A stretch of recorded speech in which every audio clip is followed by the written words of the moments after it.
I don't really know what we're doing. I think at some point we just sort of say, "Welcome back to the Very Cool and Epic podcast," and we just I kind of go guess from so. there.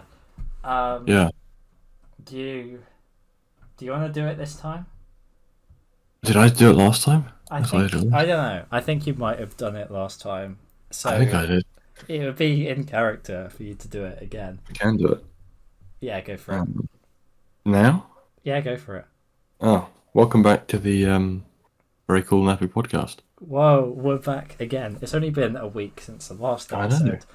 Time Um, flies when you're having fun, not on the podcast, I guess. I guess so. I guess so. Although the podcast is very highly rated now. We've had like at least two people listen to episode 4 that have told me, Yeah. which is like pretty insane.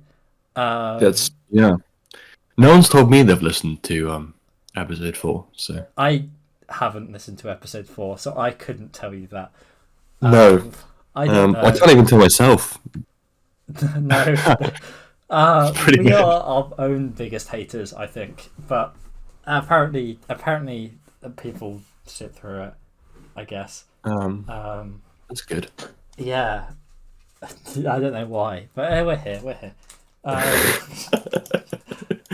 Oh God. Yeah, all good, all good. I don't know.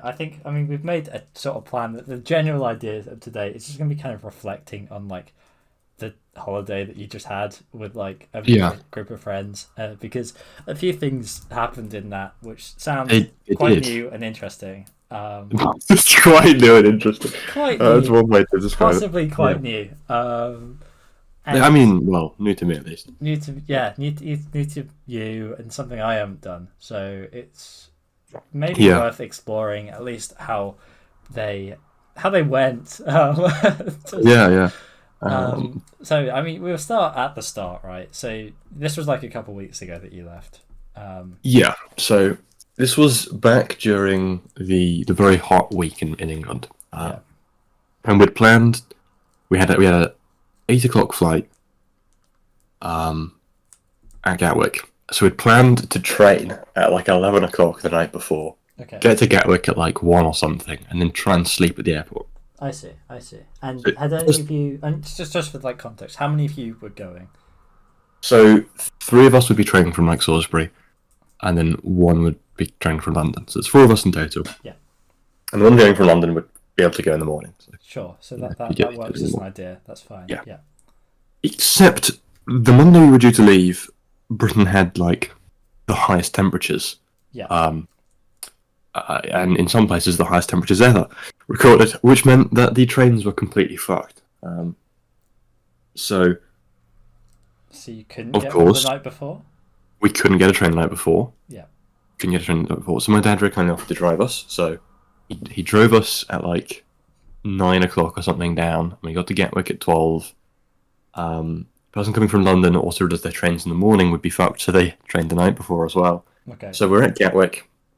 So you guys got there like a lot later, and the guy Yeah. was it Hugo, I'm guessing, is the one. Yeah, who Hugo's wanted- and he turned up like a little bit before us. So we're at Gatwick at like 12. Okay. And this is when we're like, now we can sleep. Except security doesn't open until 3 in the morning.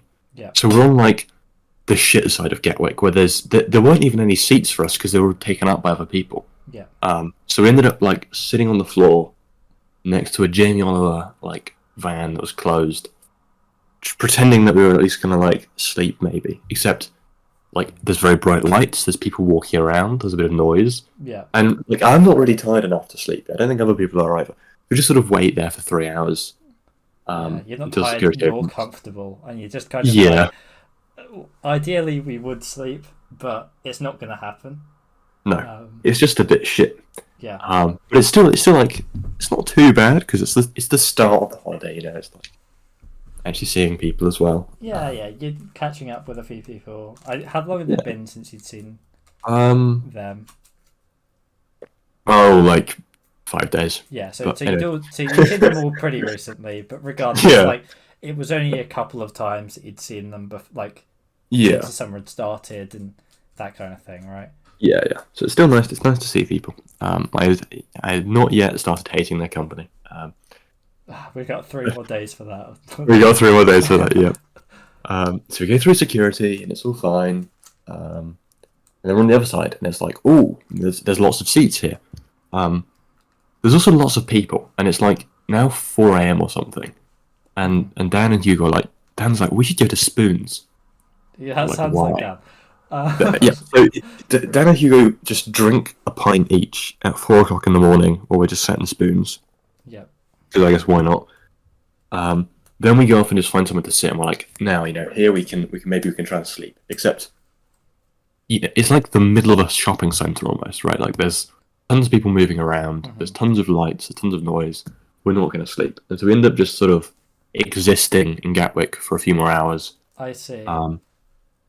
At like 6:30, I think I go off to go get breakfast and have coffee and stuff from Pret. And then Dan says he's got some caffeine pills. Yeah. So I take a 200 milligram caffeine pill at like, I think it was like 6:45 or something. So all of a sudden I'm starting to become more energetic and, in Aaron's words, very annoying. Yeah. Oh god. This is a good start. You've not even gone on the plane and you're like. Yeah. So we've had like fuck all sleep. We're not even on the plane. I'm already being annoying to people because I'm like energetic and, probably tiresome. This is sounding fantastic. Yeah. Just like because I haven't been to like a busier airport than like Southampton Airport. Yeah. How busy are we talking at like 4 in the morning? Like how? It was so like the city area we're in. There's probably like 100 people near us sat down. Yeah. There's like what felt like tons walking around. It was ridiculously busy. Like it's 4 a.m. and there's so many people around, and it was like 5 a.m. There's so many people around, and the first flights start leaving at like 6 or something. So there's tons of people around.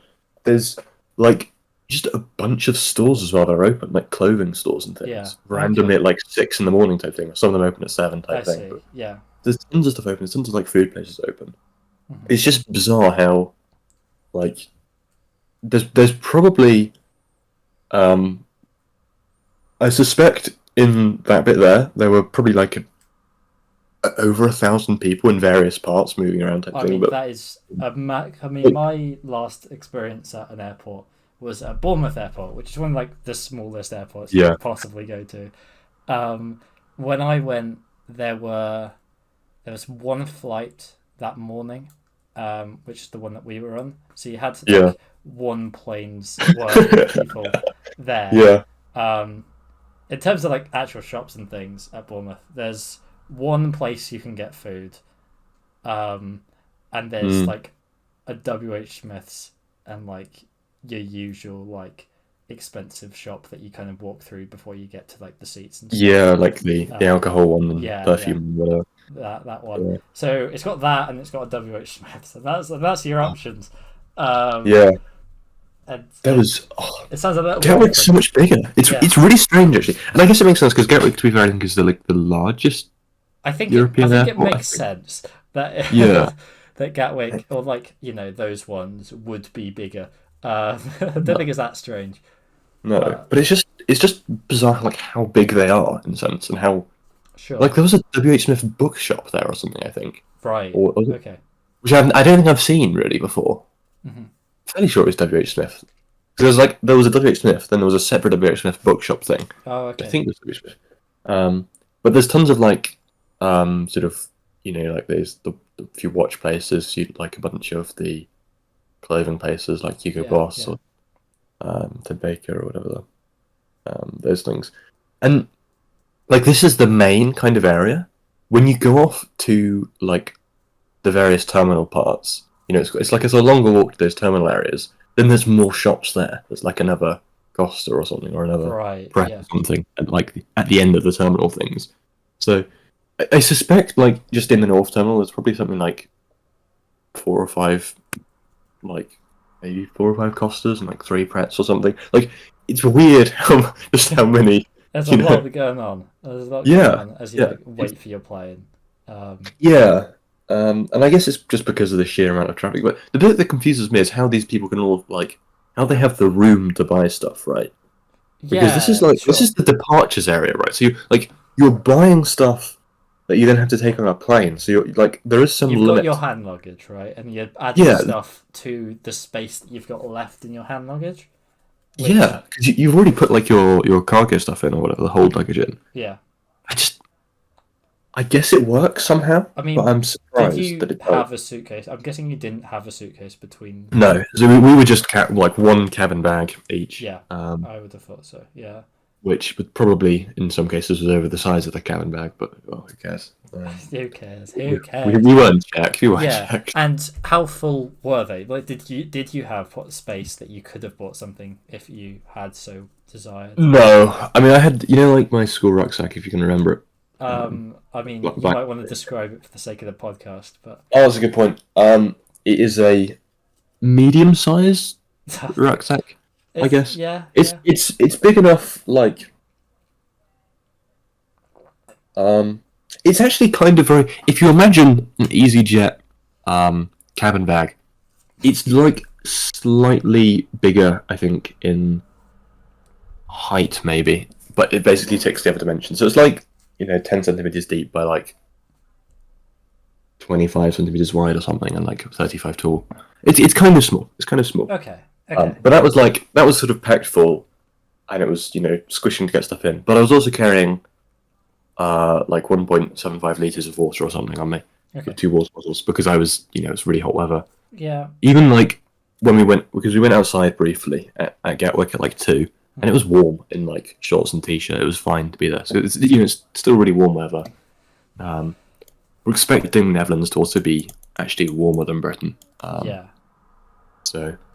So fair enough. I'm guessing Yeah. most of the clothes you took were all of the shorter variety. yeah, I took like 2 pairs of shorts, 4 t-shirts, and socks, underwear. Yeah. And I think like 1 thin fleece thing, just Okay. on the off chance it Yeah, rained. yeah, that makes sense. You can kind of use it to sit on if you go sit outside somewhere. I could have done that, yeah. Yeah, yeah. Would have been a good use, actually. It depends if you have somewhere to sit. Well, if you ever went somewhere outside to sit. Yeah. Which I don't know yet. So No, to go back no, to your no. story, breakfast. Yeah. That's where you're up to. Okay. Yeah, and even the Pret was quite like the Pret had 5 or 6 queue lines, and each one had like 15 people in type thing. Like it's busy. Yeah. We had breakfast, caffeinated up, planes on time. We leave a good on it. It's fine, It's normal plane ride. Yeah. Was that like a worry about like plane delays or anything? Not really, no. No. Because like we're in the morning, so the tarmac there shouldn't be any problems. It's also like Gatwick, which, as far as airports go, it should be resistant to temperatures. If you can run at airports in like Saudi Arabia in like 40-degree weather, surely they'll build Gatwick to a similar standard in the UK because it's just that important, right? Okay. So I wasn't really worried about that. Sure. And luckily there weren't any delays. We left pretty much on time. That's good. That's good. And you managed to get there, and you had a fairly uneventful plane journey. Yeah, it was just standard plane journey. It's fine. Sure, that's fine. It's quite quick. It's like 50 minutes or something. Yeah. Um, Not too bad then. yeah, some of the sights from the windows were quite cool as well because there's like a bunch of offshore wind turbines off the coast of the Netherlands, which you saw. Okay. And you see like a few big cargo ship type things as well. So that's quite cool. That sounds pretty good. Yeah. Have you been like abroad on a plane like many times before? So I've been to, I guess, going back in a recent chronology. So the most recent place I've been to was Spain, like 4 or 5 years ago, maybe. I see. Yeah. Then the year before that, I'd gone to Germany, to Berlin, and I'd gone to France a few times. But some of those going to France were flying, and some of them were like driving and ferrying. Type thing. Sure. Okay. So a couple of plane journeys before. This Yeah. wasn't like a first time thing. No, it wasn't. Was it a wasn't first too- time thing for anyone? Like had Aaron been on a? I think Aaron went to Spain early this year, Okay. but other than that, I think it was the second time being abroad. Sure. Yeah. I do remember because they had their Spain trip with uni, right? Yeah, And so that okay, that was their first time doing it, and so second time. yeah, yeah. I think Hugo probably been the most recently travelled out of us because he'd gone to Sweden this year recently to watch Dota. I see. Yeah. So and that was like a trip kind of on his own type thing or with a friend. So that was like Okay. there was some these sorts of confidence in terms of the people I'm traveling with have traveled recently. Things should Yeah. work out. And Dan's been to like America a few times and stuff like Yeah, he that. Like has. Dan's travelled a little bit. Yeah, so that was sort of fine. Yeah, then we land in Schiphol Airport, which I didn't realize at the time, but I think it's the third most busiest airport in Europe. Right. Okay. And on the way in, I couldn't tell. Like, the plane drove for a long time, way after it landed. I think it's because they've got like a bunch of different runways type thing, Yeah. and it's sort of quite facing different directions, and it's weirdly like compact, that sort of thing. But yeah, Spain lands. We go through Schiphol Airport. Of course, because of Brexit, we get to look at the empty auto check-in things. Yeah. Where you just scan your passport. A bunch of those that were empty. We got to look at those. We couldn't use those because we're UK residents. We had to queue for like 20 minutes or something to go through standard security and get stamped and get asked like, what's the purpose of your visit and that sort of thing. Sure. I see. Yeah. Very grateful for the UK government's decision to do this. I love it. Nothing makes me feel more like I'm on holiday than waiting in an airport. Well, what did you say the purpose of your visit was, Will? Was it to try mushrooms? I said we're just on holiday, seeing a few Dutch cities. I see. Because, while the purpose of the visit may have been to find mushrooms, it was also to see the Netherlands. It was a true purpose visit. There was multi-faceted like interests. The group, yeah. Not just mushrooms. No. And I didn't want to mention it because although it's like completely legal and it's a fine thing to do, it feels a bit weird just saying it. Yeah, I would. Like why are you here to get high? Like yeah. It's a bit questionable. Yeah, no, that's fair enough. Yeah, that was kind of fine after we got through that.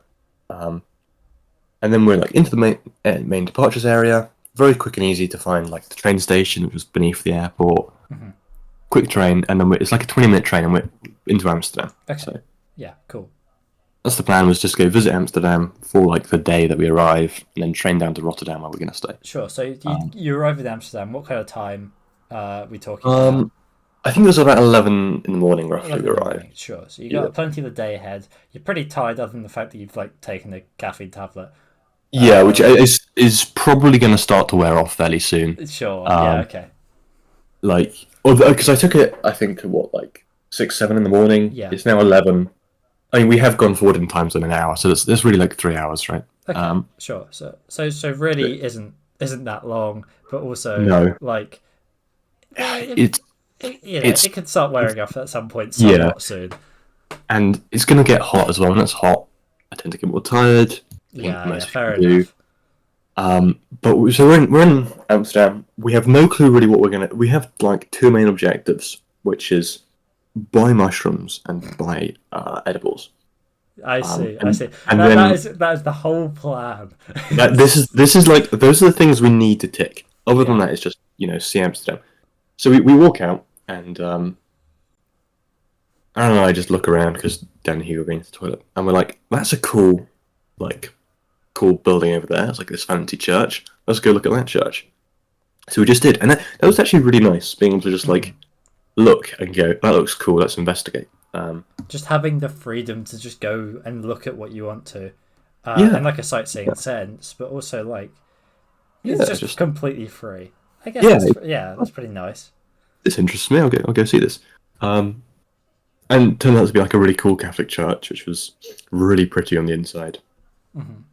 It was really nice. And so we just kind of like wandered around Amsterdam for a while, looking at, like there's a spire over there, let's go investigate that thing, or, we walked through the red light district as well. Yeah, it's one of those that you probably were going to do that. Yeah, which was actually non-deliberate the first time. Really? Okay. I mean, that's a good story, right? Yeah, we didn't actually realise, and then we're just walking in, and like, there's a bunch of red curtains around, and then it's like, there's just a lady like standing in the window in, like, lingerie or whatever the pronunciation of that word is.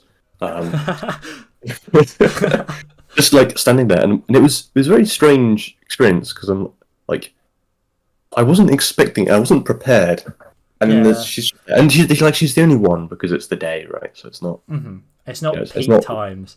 it's not peak red light district hours. But there's an awful lot of like just these sort of glass booths with just red curtains closed, and there's quite a lot of them, which was sort of strange to just see as a thing. You And there's a didn't. bunch of signs that say like it's illegal to urinate in public and that sort of I stuff.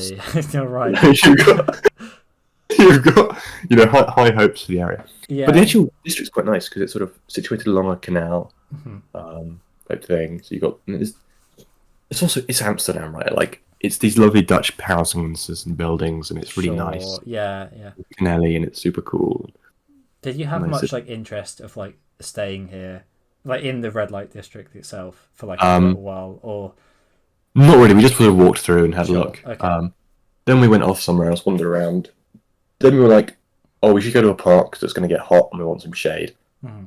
So we looked at a map, and the only good park that we could see on the map was a little bit away. It's like Google Maps said it would be a 40-minute walk, but I was like, if we take a slight detour here, we could do a bit more sightseeing and see some other stuff. So I was like, we'll go this way. I'm going to take charge, and we're going to Oh, get to this look park. at that! Look at you go. It turned out to be like an hour and 40-minute walk Right. So in like you the middle of the day, 37 degrees over weather. doubled it. Yeah. Partially because like we paused at some points as well. Type Yeah. thing. Yeah. Fine. But yeah, we ended up going back to the red light district and walking on like the length of it, and then we saw a sex shop, and Hugo was like, "That looks cool. Let's go in there." It's like okay. Yeah. And Aaron didn't want to go into Aaron waited outside, but we went into the sex shop because why not? Okay. And what was quite funny was they had like a bath filled with dildos. Sure. Right. Okay. You could like sit in and take a picture. And Did you? no, one of my deepest regrets now about this That trip really feels like is a missed opportunity. I know because all like the bath jokes and things, Yeah. right? Yeah. Yeah. Like the potential, It's that's really disappointing. I didn't know I know. this, and you just told I me know. something that is like deeply, deeply upsetting. I know. Like I don't know why I didn't. I don't know why I didn't. Well, I know why because I was feeling slightly uncomfortable in the section. But Right. aside from that, it would have been a great. Yeah, put that aside. Yeah. put that aside, right? It's just a missed opportunity. It kind of is, and like, I don't need to tell you that like it's upsetting, that it's disappointing, because you know that you've been dealing with that for the last few weeks. I know. I've ever since I walked out of that shop. Well, not ever since then. Like 30 minutes after I walked out, and I realised the potential. Yeah, I was saddened. I see. But so that was the thing. And we carried on going to the park eventually. We saw some other kind of cool buildings and churchy things, and palaces and museums and stuff. There's a lot of like just nice architecture. Sure, stuff and you were in it. stopping on the way and like looking at these things, giving them like a bit. Yeah, You know, like a look. yeah, A few pictures and those sorts of things. And sure. there's one place which was like a soiree thing, which I think was a church, and they were like playing really nice some kind of like bell music type thing. Okay. So that was pretty cool, just to like actually hear like nice sounds coming from a building rather than like English church bells go. They're all basically the same. Sure. Or similar. Yeah. And this was like something different, something Okay. quite nice. So you had like a tune. Yeah. Some individualistic like it was a nice sound. A nice sound. That Yeah. you could, like listen to and feel like it was a bit different than the Yeah. usual. It was sort of surprising and like, oh, that's kind of cool. Yeah. Why don't we do this shit?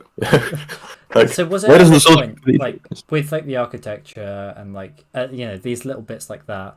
Obviously, like walk through the red light district. Did it feel quite different to like the UK already? Yeah, definitely. I mean, I think part of that is the fact that it's Amsterdam, so it's Of course. Amsterdam would be like one of the most likely places to probably feel like that. But yeah, I think also the thing that's very strange was the lack of high rise really in the centre.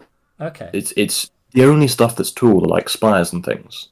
It felt a bit like Salisbury in that way. How there's no real building. yeah. Like the buildings were taller. They were like up to like 6 stories or something kind of thing. But they're like kind of townhousey type 6-story buildings, not big office buildings or glass Oh, or whatnot. okay. That's quite cool. Really nice, and there's lots of canals. It's really nice, and there's tons of like bike lanes, and there's trams as well, and Yeah. there's all this efficient public transport set up and stuff, and Ah, they had the bendy buses as well. You know the bendy buses. yeah, I know the bendy buses.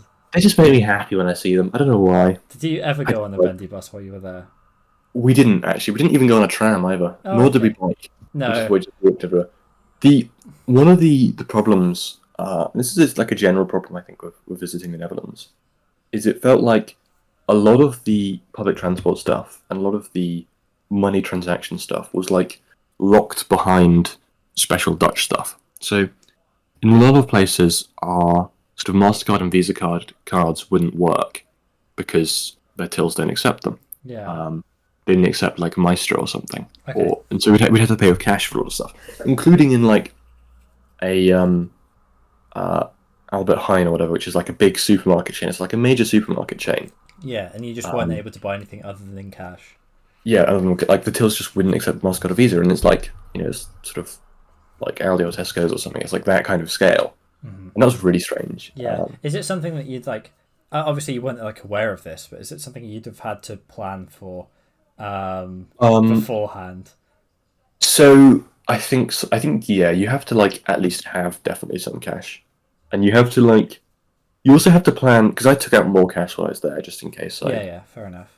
So it's one of those things where you like, if you obviously don't have a card which allows you to freely take out some money in euros, like you're going to be paying just a bit extra on top of like the what do you call it, transaction fee anyway, conversion cost and stuff. Yeah, sure. So it's one of those things which is like slightly annoying, and it's the same with online payments because there's one food place we went to where you could pay online type thing because you just scan a QR code, that sort of thing. Sure. But we couldn't actually pay online because to pay online you needed like this something or other payment method, and to use that payment method you needed to have a Dutch bank account to open an account with it. Right. Which obviously that's an issue that you're going to run into. Yeah. Yeah. So we had to go up and pay at the till there, and luckily they accepted Mastercard. Okay. Otherwise it would be paying with cash again. Because, Yeah. There's not much else you can really do. So that was one thing which was like strange and felt, at least I guess from the visiting point of view, quite like weirdly sort of we can't use card everywhere type thing. And it was the same with like trams. To most people who use trams have like a bit like an Oyster card type thing, right? Mm-hmm. They click on, they click off type thing. Yeah.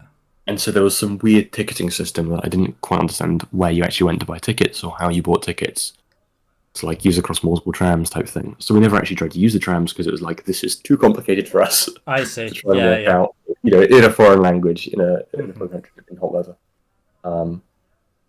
So that was like another part which maybe with better planning you can get around. I don't know. I don't know. It's something you could maybe look into. I don't know, like what the answer is, like what else you can do, but yeah, like maybe there's a special Dutch travel card thing that you can buy that like lets you do a bunch that's of the these thing things. that you'd think, right? You'd think of looking into something like that, but I don't know whether it exists. Maybe it does. Yeah, maybe it does.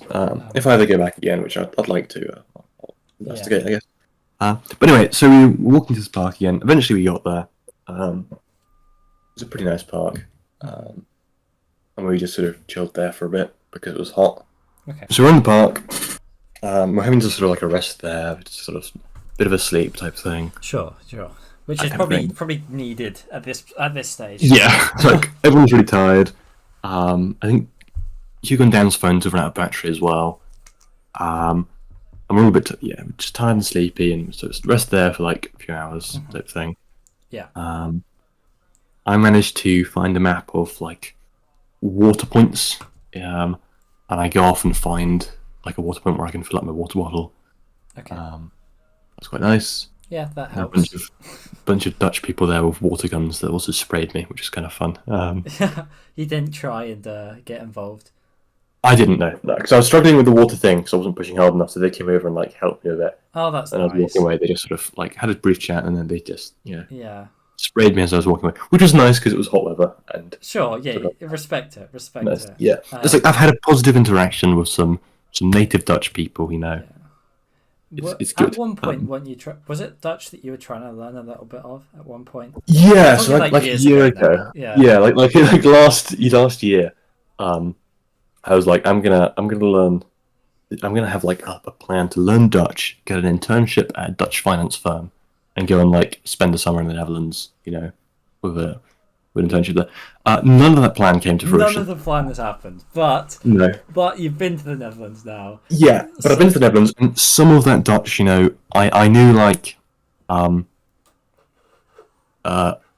alsjeblieft, which is please, and I knew like aardbei, which is strawberry. So like So I'm prepared. basically, yes, I'm ready. You're ready for anything. Yeah. Anything that could hit you. You're ready. I am. I've got my 2-word vocabulary.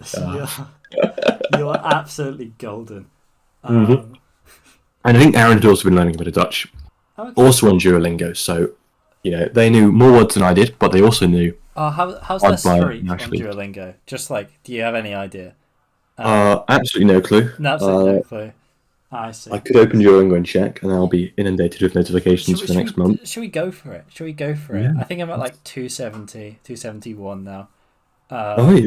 I'm doing all right. I mean, I'm not Holy learning any hell, words. I'm not actually learning any words. I'm just reading the same ones every day so that the number can go What up. language? Japanese, obviously. Oh, yeah. That makes sense. I'm not trying to learn. Oh, yeah. I genuinely only care about the number. Yeah.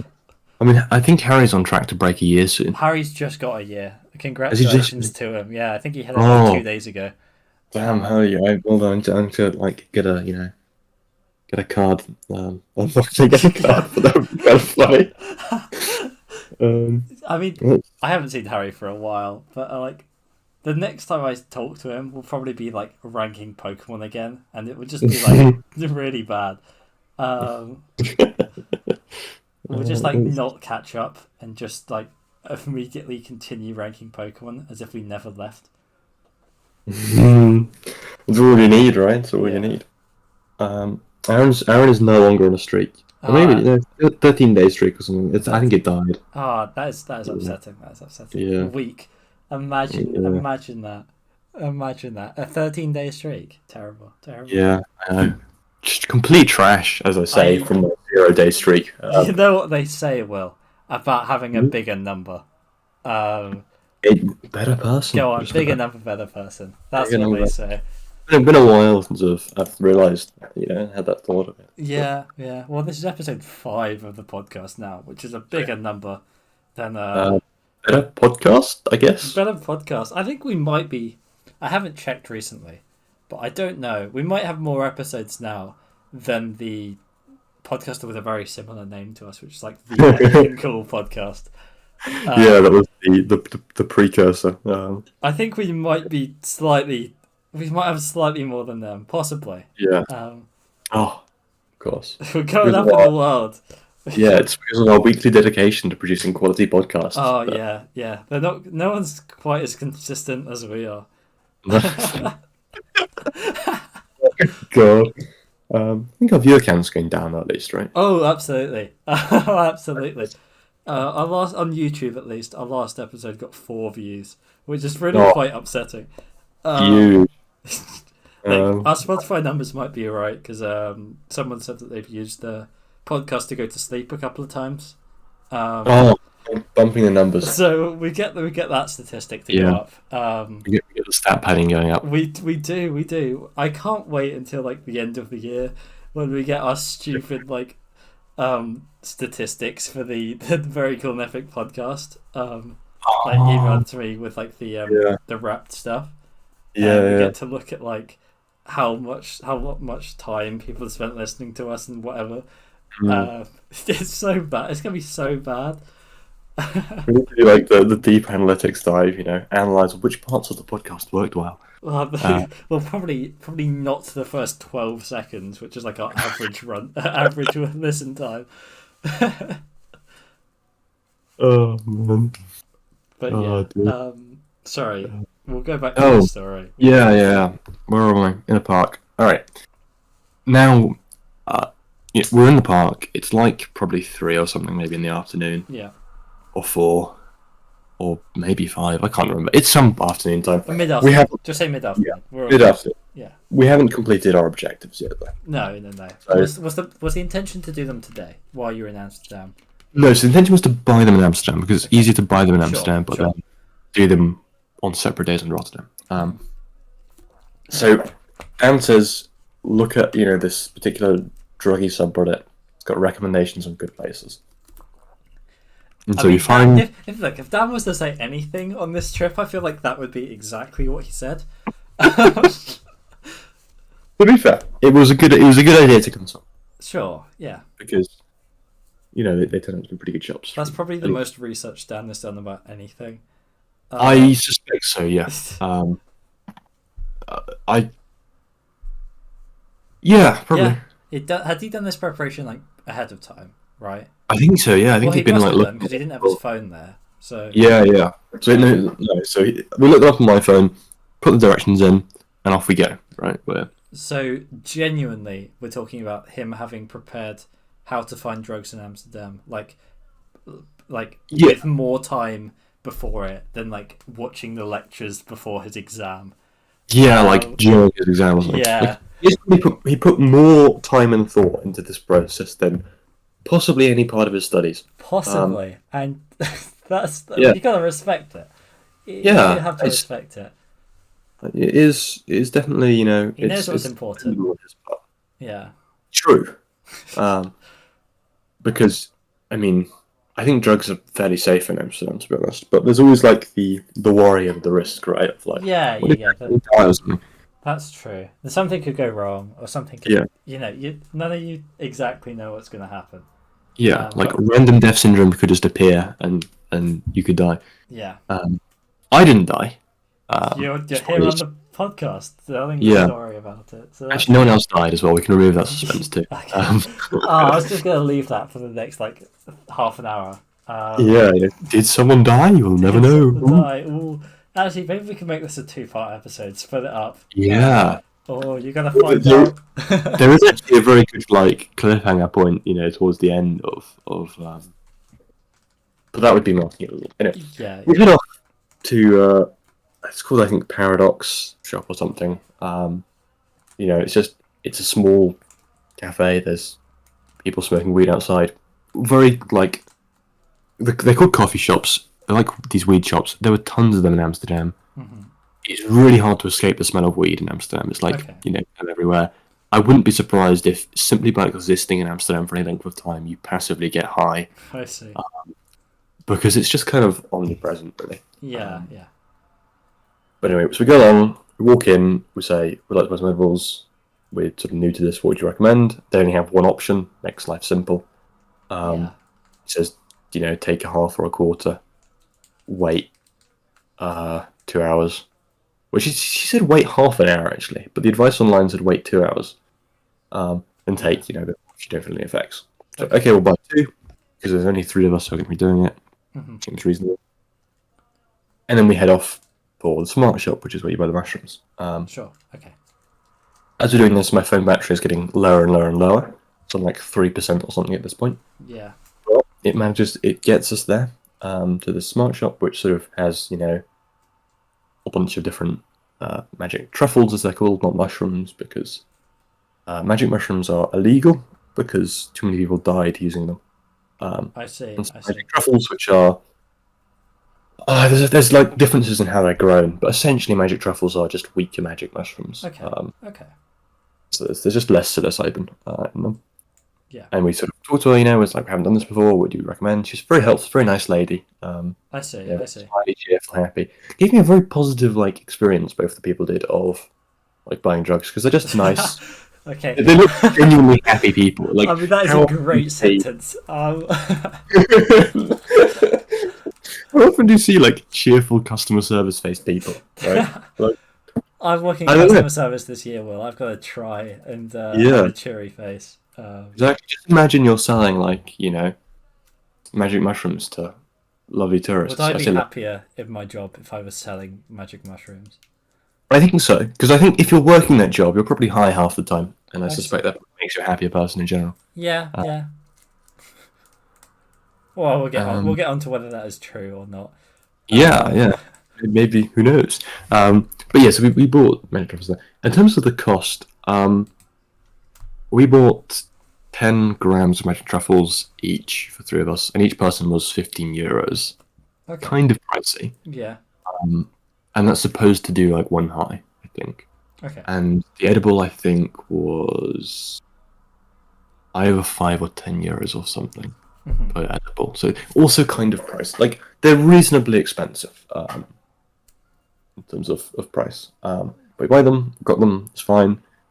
We go off back to Amsterdam Central to catch a train down to Rotterdam, and this is where the problems start again because We've we're, had really, a little while of no problems, so fair yeah, enough. arguably it's been going pretty well, right? Like everything Yeah. seems to Since be you like landed, I think it has yeah, sounded like it has gone pretty well. gone pretty smoothly. So first problem is Dan wants some water. So we look on the map of water points that are found, and it says there's some like near the station. So we walk off towards them. We're like, train's kind of soon. We should probably, we need to do this quite quickly. So we walk around. We can't find them anywhere.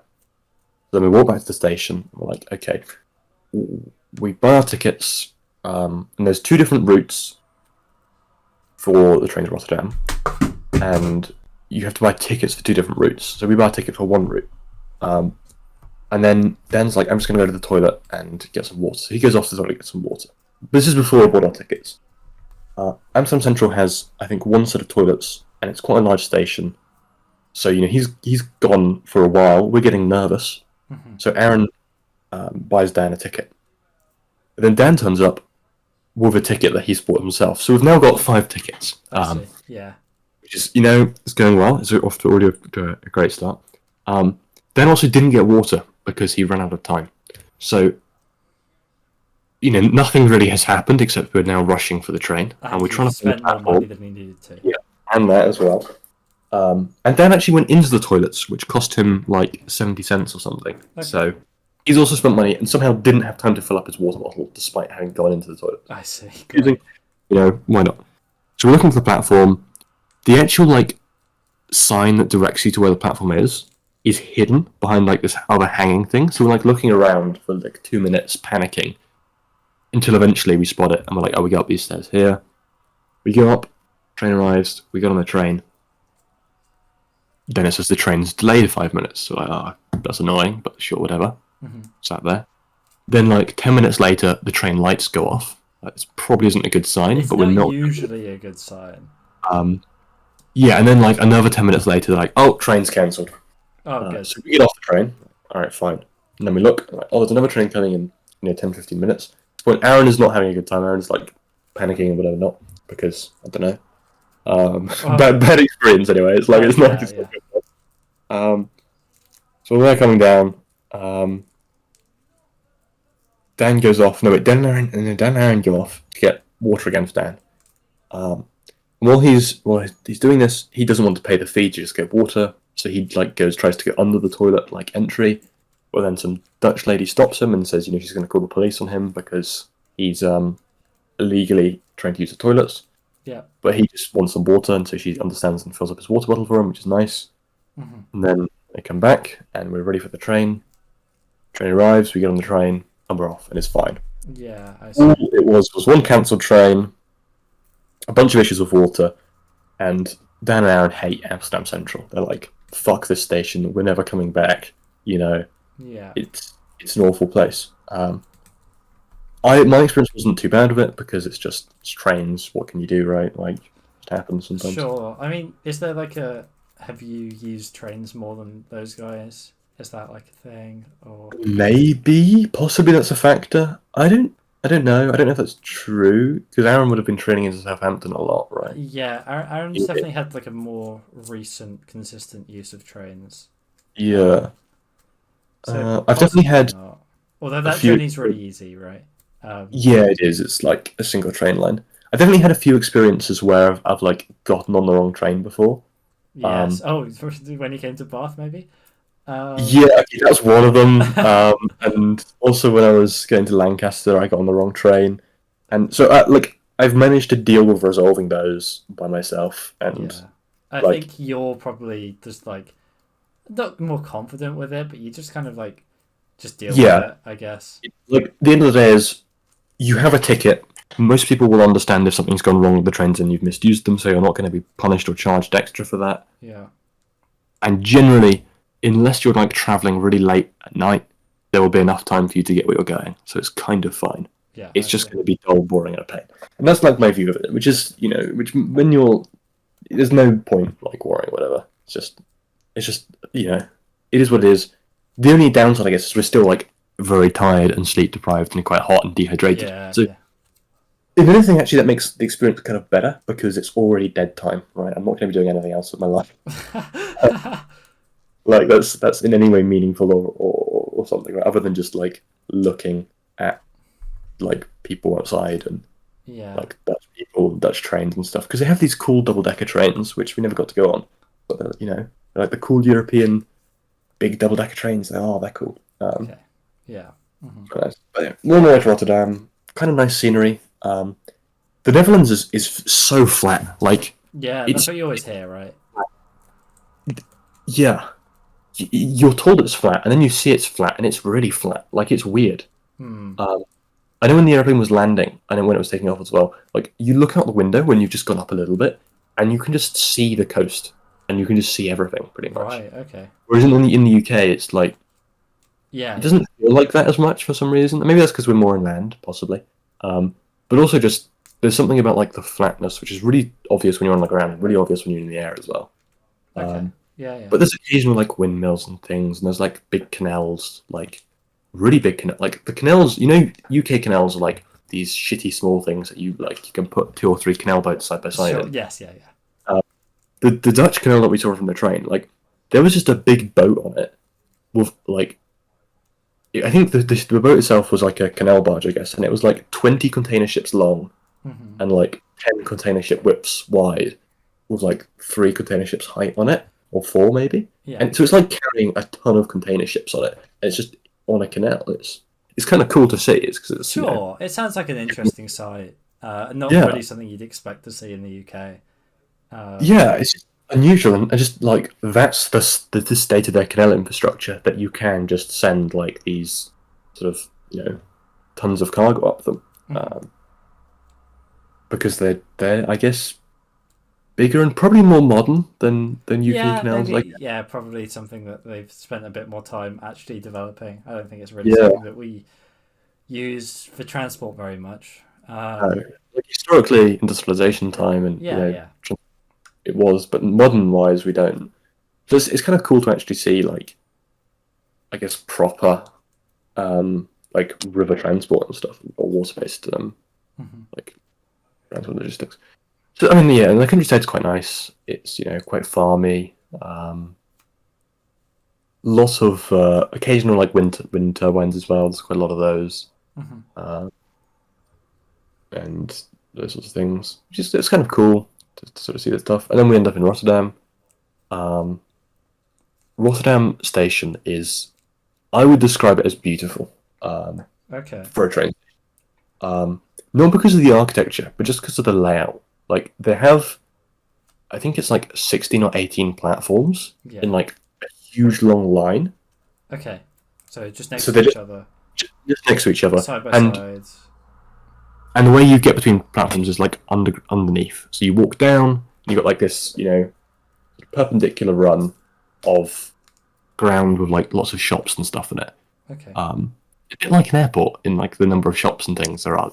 For some reason, there's just tons of them. But it feels really big. It's quite spacious. Hmm. All the platforms are in numerical order, so it's very easy to locate It them. just sounds like it's quite well laid out then. Yeah, it Um, just feels like a good, like if you were going to build a big train station, because 18 platforms is pretty big by UK standards. yeah. It's like it's on I mean, some of the London ones have lots of platforms, but generally the London big train stations are like they're like dead ends, if you know what I mean. Yes. Yeah. That's fair. Um, so it's quite I quite like the station, and so we walk out, and when you walk out of the station, it's like this really big spacious area, and you've got like a straight line down, with sort of high-rise stuff around it and these big sort of buildings. And it just feels so big and spacious. Like, the buildings are taller than in Amsterdam because they're more high-risey. The streets feel like wider. It felt like it felt a bit like a capital city, Rotterdam did. Yeah. Because Amsterdam, is like this sort of old, nice, kind of really beautiful, picturesque type city, and Rotterdam just feels like big and spacious and well lit and well designed. It's a really nice city. Okay. Okay.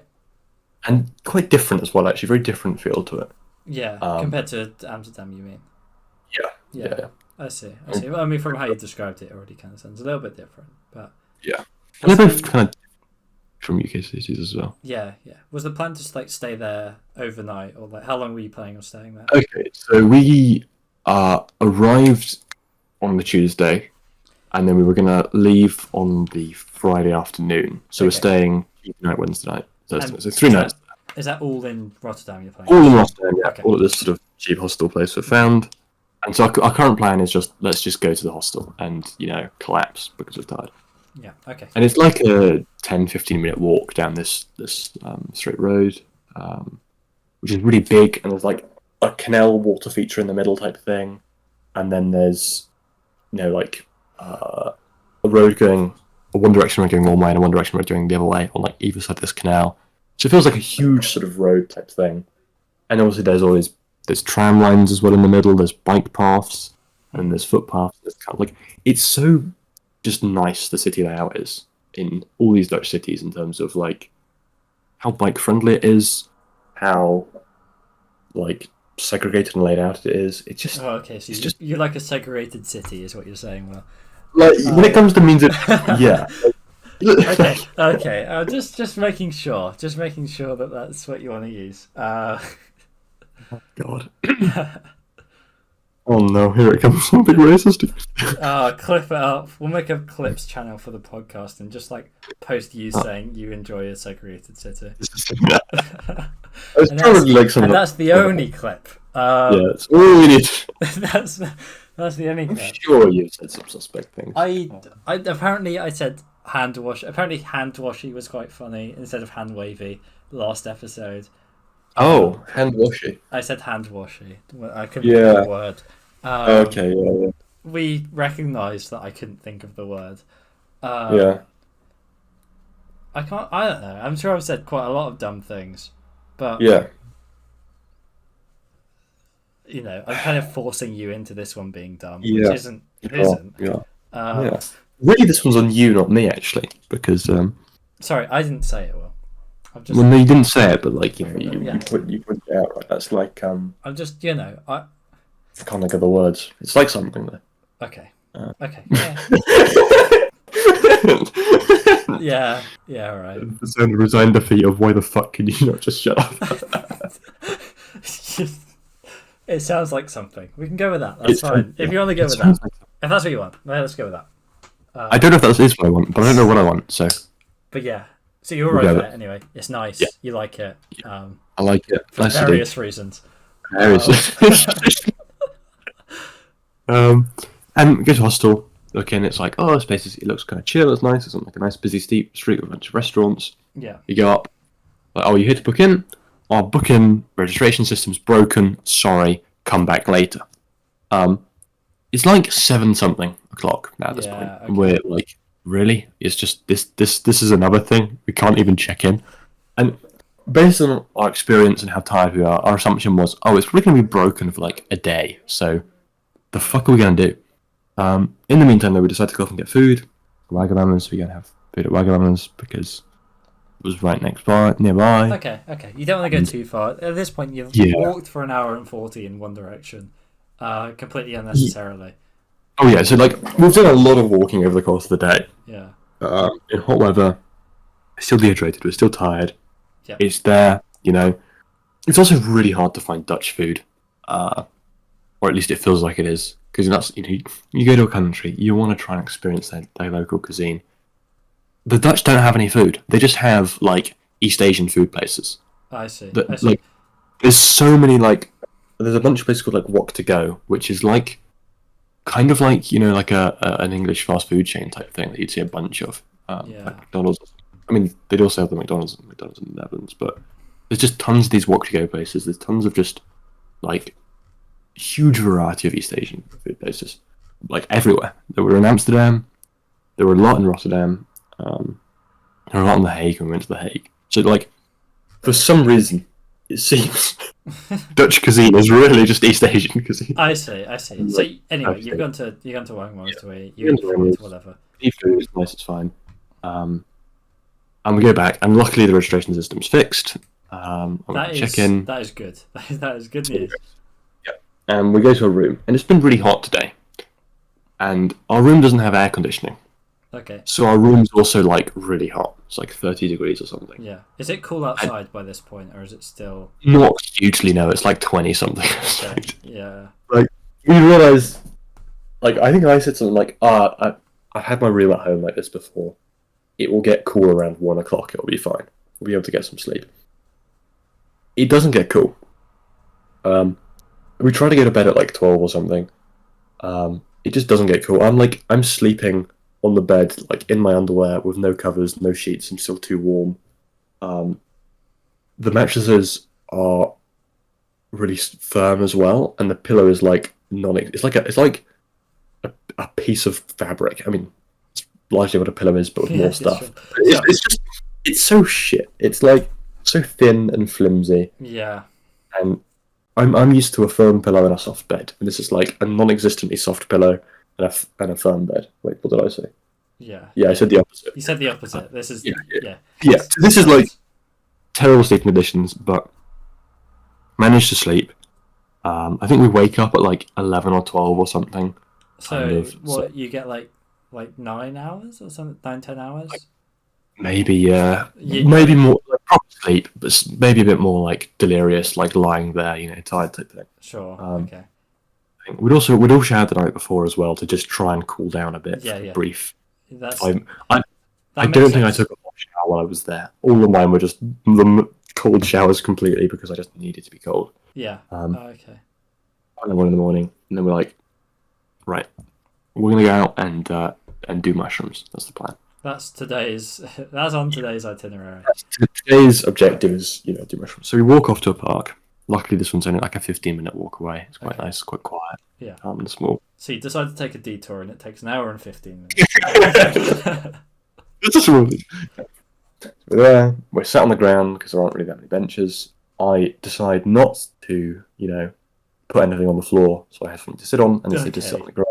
Like that would have been a smart idea to do. So this is where it comes back. These are these are like callbacks, right? Exactly. Things I could have done. We sit down and we're like, all right, we'll do roughly like I guess half the mushrooms, and you have to chew them a lot. So, and therefore you there. Yeah. Aaron's not doing them. Aaron's not doing them, but the other three of us.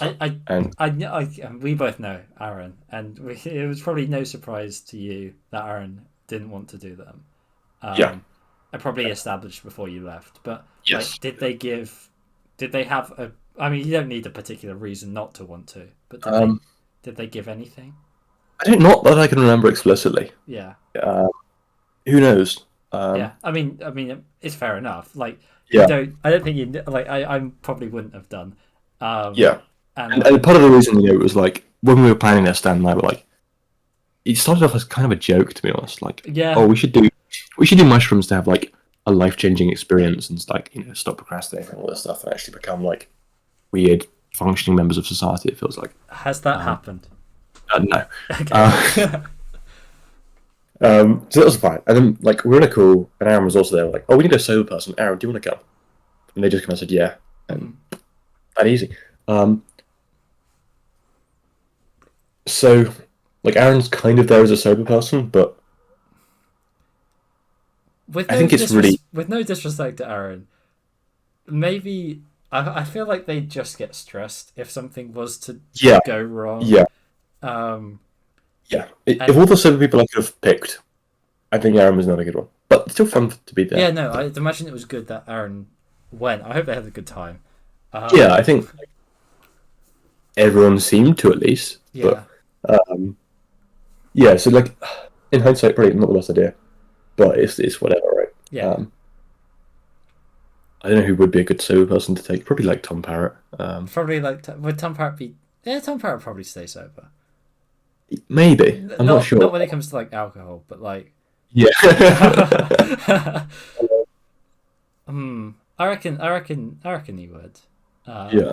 I'd probably not be the best sober friend with this. I don't know what I'm doing. Yeah, exactly. That's the thing, right? Like, but who would? I mean, would Tom Parrott know what he's doing, or would Tom Parrott like pretend he knows what he's doing? He'd probably pretend. I feel like he'd be able to. I think he's going to be a lot more competent. Yeah, I'd deal with something like that. But that's all we're dealing with, because I don't know if any of our group particularly would be. Yeah, or like would know what to do. Yeah, and like in theory, when you're usually raffled it, everyone's like, you need a sober person who's like done them before, so it's like you need like an experienced handler or something. None of us. Maybe that could be you next time, Will. Maybe that could be me next time. Well, yeah. Yes, more on that later, maybe. More on that later. So we take the mushroom, and they're in appearance, they're kind of like sort of small, kind of bit wrinkly, kind of not really like mushrooms looking, but they're small, bit like kind of like a walnut kind of, but like a bit browner and darker in color, a bit grayer, and a bit more broken up and small, like some bits of walnut chunks. Sure. Texture-wise, when you chew them, they're a little bit chewy, a little bit bite to them, kind of a little bit crumbly. The flavour is awful. It's dreadful. Like, it's a really bitter, almost like lemony, citrusy kind of bitter flavour. Oh, really? Okay. All right. Really horribly bitter. And you have to chew them a lot to be effective. So we're like, they're chewing them and down on these things that you don't enjoy the taste of. They're disgusting. And so we're chewing them down. We're trying to like, it's a fair amount to chew, to be honest. So I probably didn't do half because I just couldn't stand the taste enough. I think Dan did like a third, and then Hugo maybe did half, I think. Okay. And then what happens next is Dan throws up because he's feeling sick. How long are we talking? We're talking like immediately? Like 5 minutes or something. Okay. He's like feeling sick and throws up type thing, 10 minutes. So that's obviously a good sign because, like, they're not going to have an effect, presumably. And he's obviously feeling a bit probably miffed about the whole situation. Okay. Because he'd be hoping to get high. So I think then what ends up happening is eventually he slowly like just chews on them kind of very slowly and kind of micro doses for the entire time.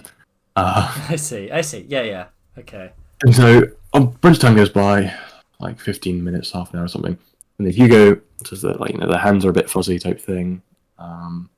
Okay. They're feeling kind of start feeling a bit floaty and a bit happy. I'm not feeling anything at this point, but yeah. So you're not feeling anything. Hugo's maybe starting to go. Yeah. And Dan has already thrown up and is just like having micro doses. And I don't know if it's started at this point, but he's like post throw up kind of. Sure. Wanting to eat more, but not knowing whether it's a good idea or not, kind of thing. He's in like that stage of the process. Sure. So at this point, is he like? Has he decided like I've thrown up, nothing's going to happen, or is he still thinking like? I think that was the thing. Could get a little bit high. I should wait a bit.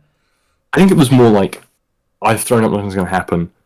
I want to eat more, but if I throw up again, there's no point. And so that was, I think, the hesitation was about like throwing up again. Okay, sure. Not any concern about whether he'd be overdosing or anything. Fine. Okay.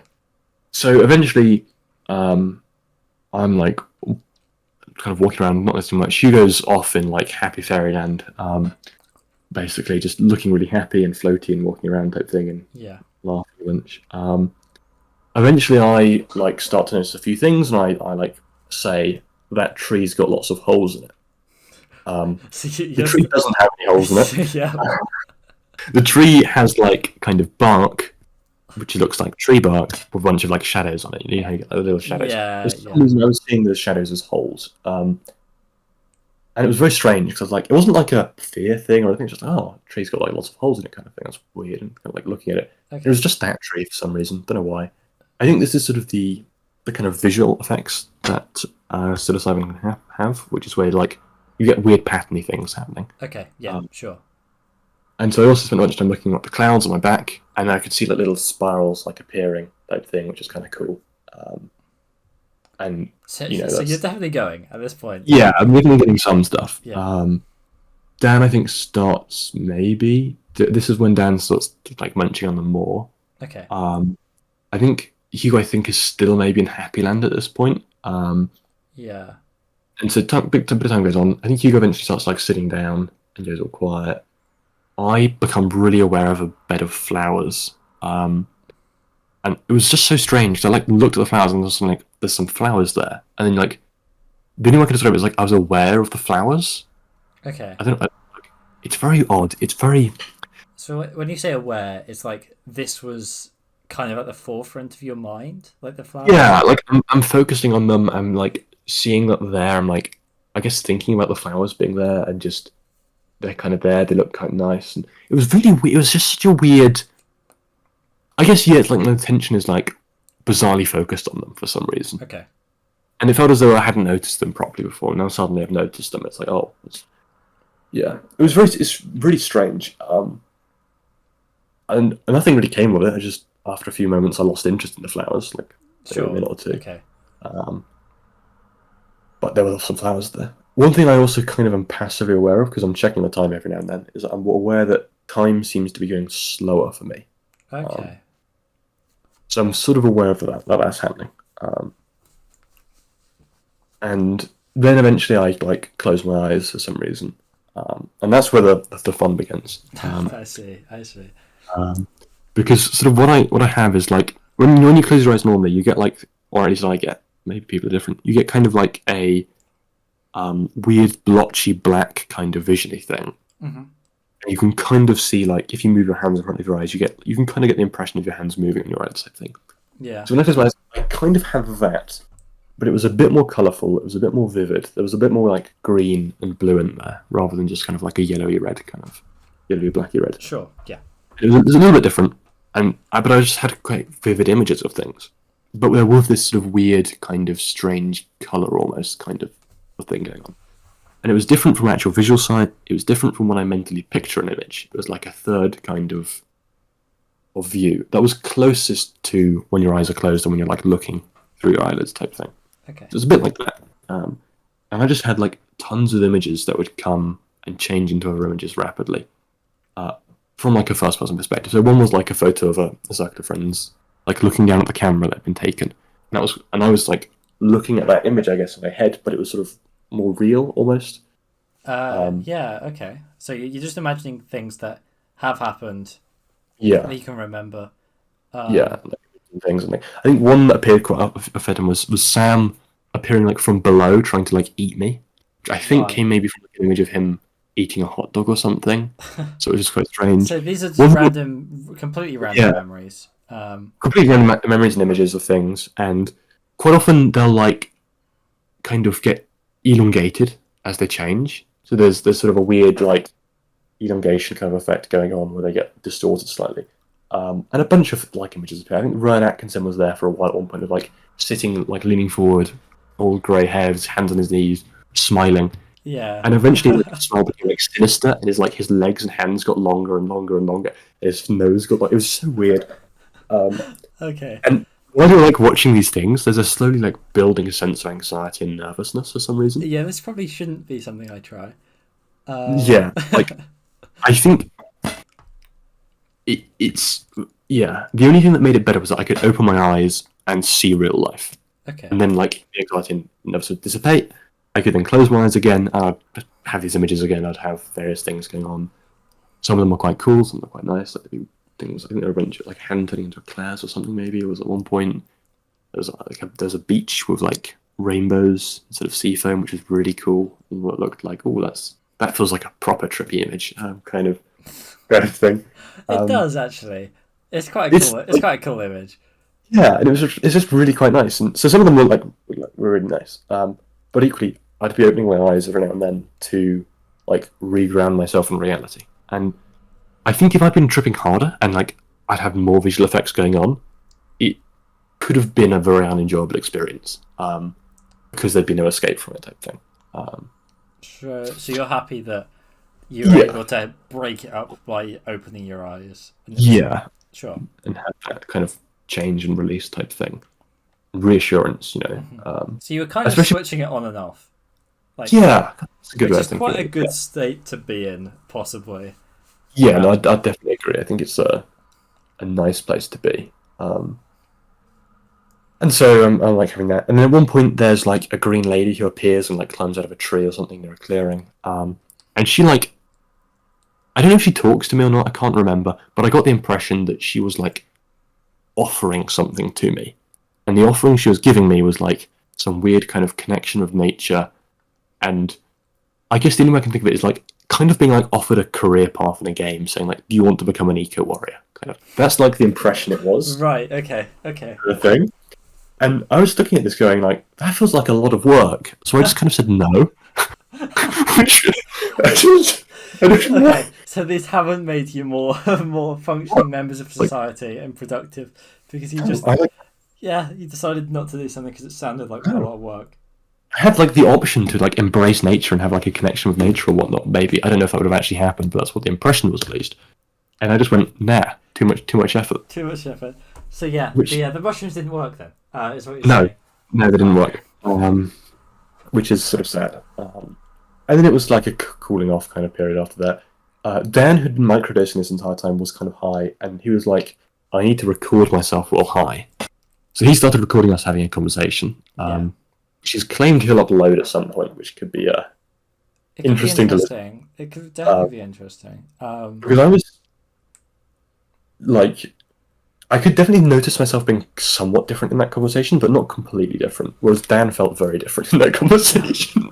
Have you listened to this back at all? This Like conversation. a few minutes, but that was like after it had finished, so I was, still immediately like in the effects type thing. I see.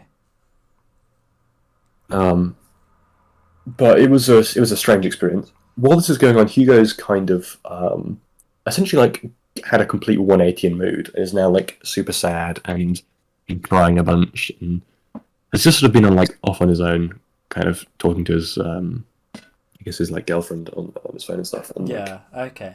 going through something else. So he's had like a very different experience to me and Dan in terms of like an Sure. So emotional breakthrough you're. stuff. I mean, you've been talking. Yeah, you've been talking about how Hugo was happy at one point, and like Yeah. just in happy land as he called it, and then yeah. Mhm. Um.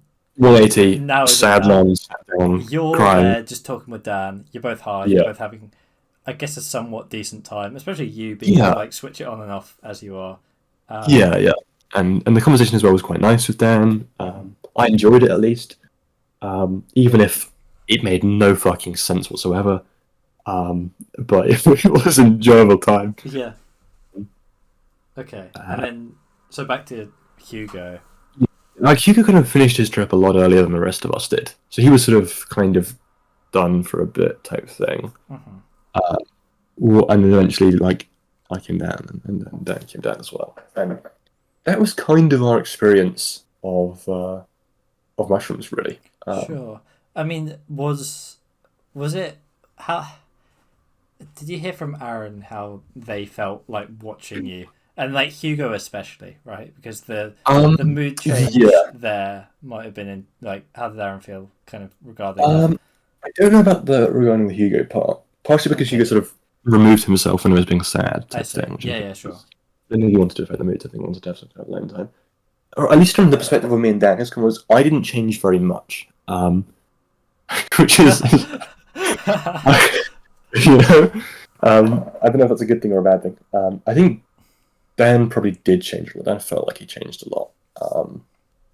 But I don't know. I haven't had a proper discussion. But maybe that's something to do actually. Is that At some point. is it how would you have said he changed? What was like the major differences? Oh, let me have a think. So I think one thing I noticed about Dan was that quite often when we talk for any length of time, it feels almost argumentative and sometimes kind of.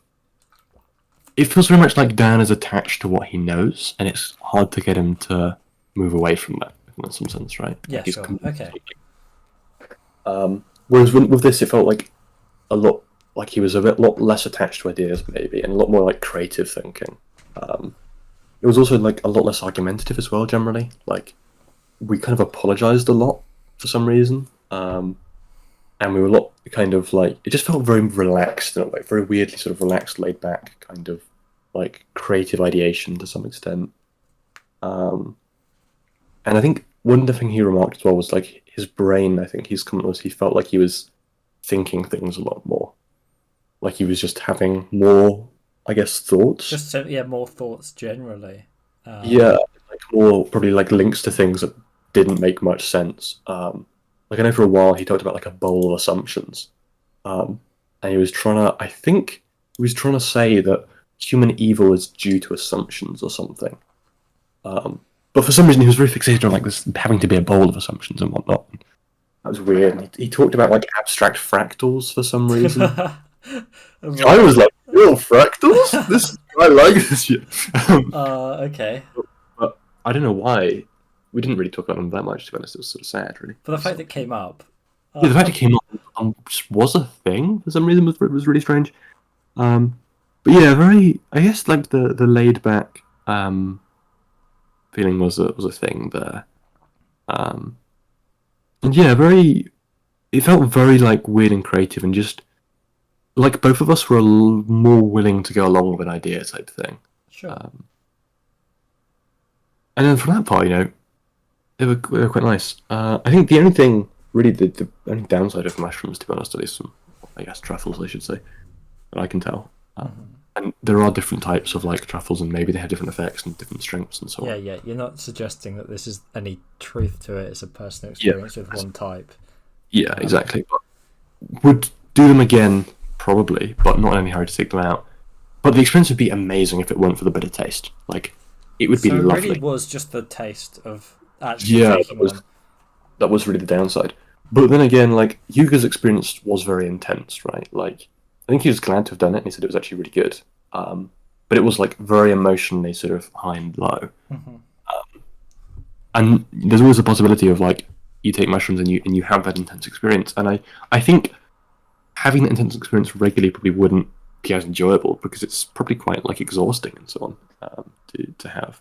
But at least the chilled out, nice, relaxed experience with nice images was really nice. And I think I've tried as well, like closing my eyes and trying to recreate the imagey things that I saw. And I can do it to a tiny extent, but like the thing I miss is the visual clarity and like the freeness of the images. Sure. Because when I do it now, I'm like thinking of an image and I have to think the image to change, kind of. Yeah, okay. With impression. But when I was on the mushrooms, they just did it themselves. They did it quite a lot. And I didn't know what I'd be seeing. I just So is saw...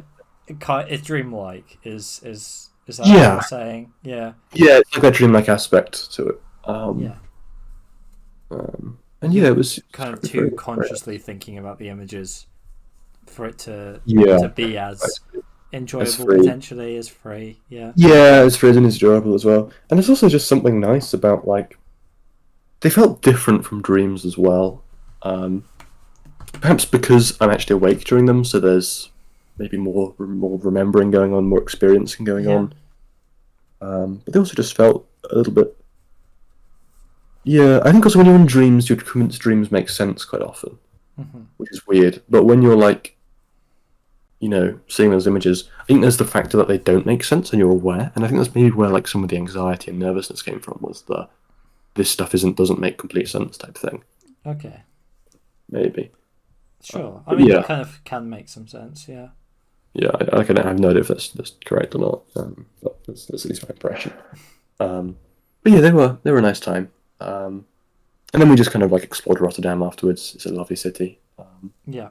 We went on a nice big bridge, which was really long. And the bridge.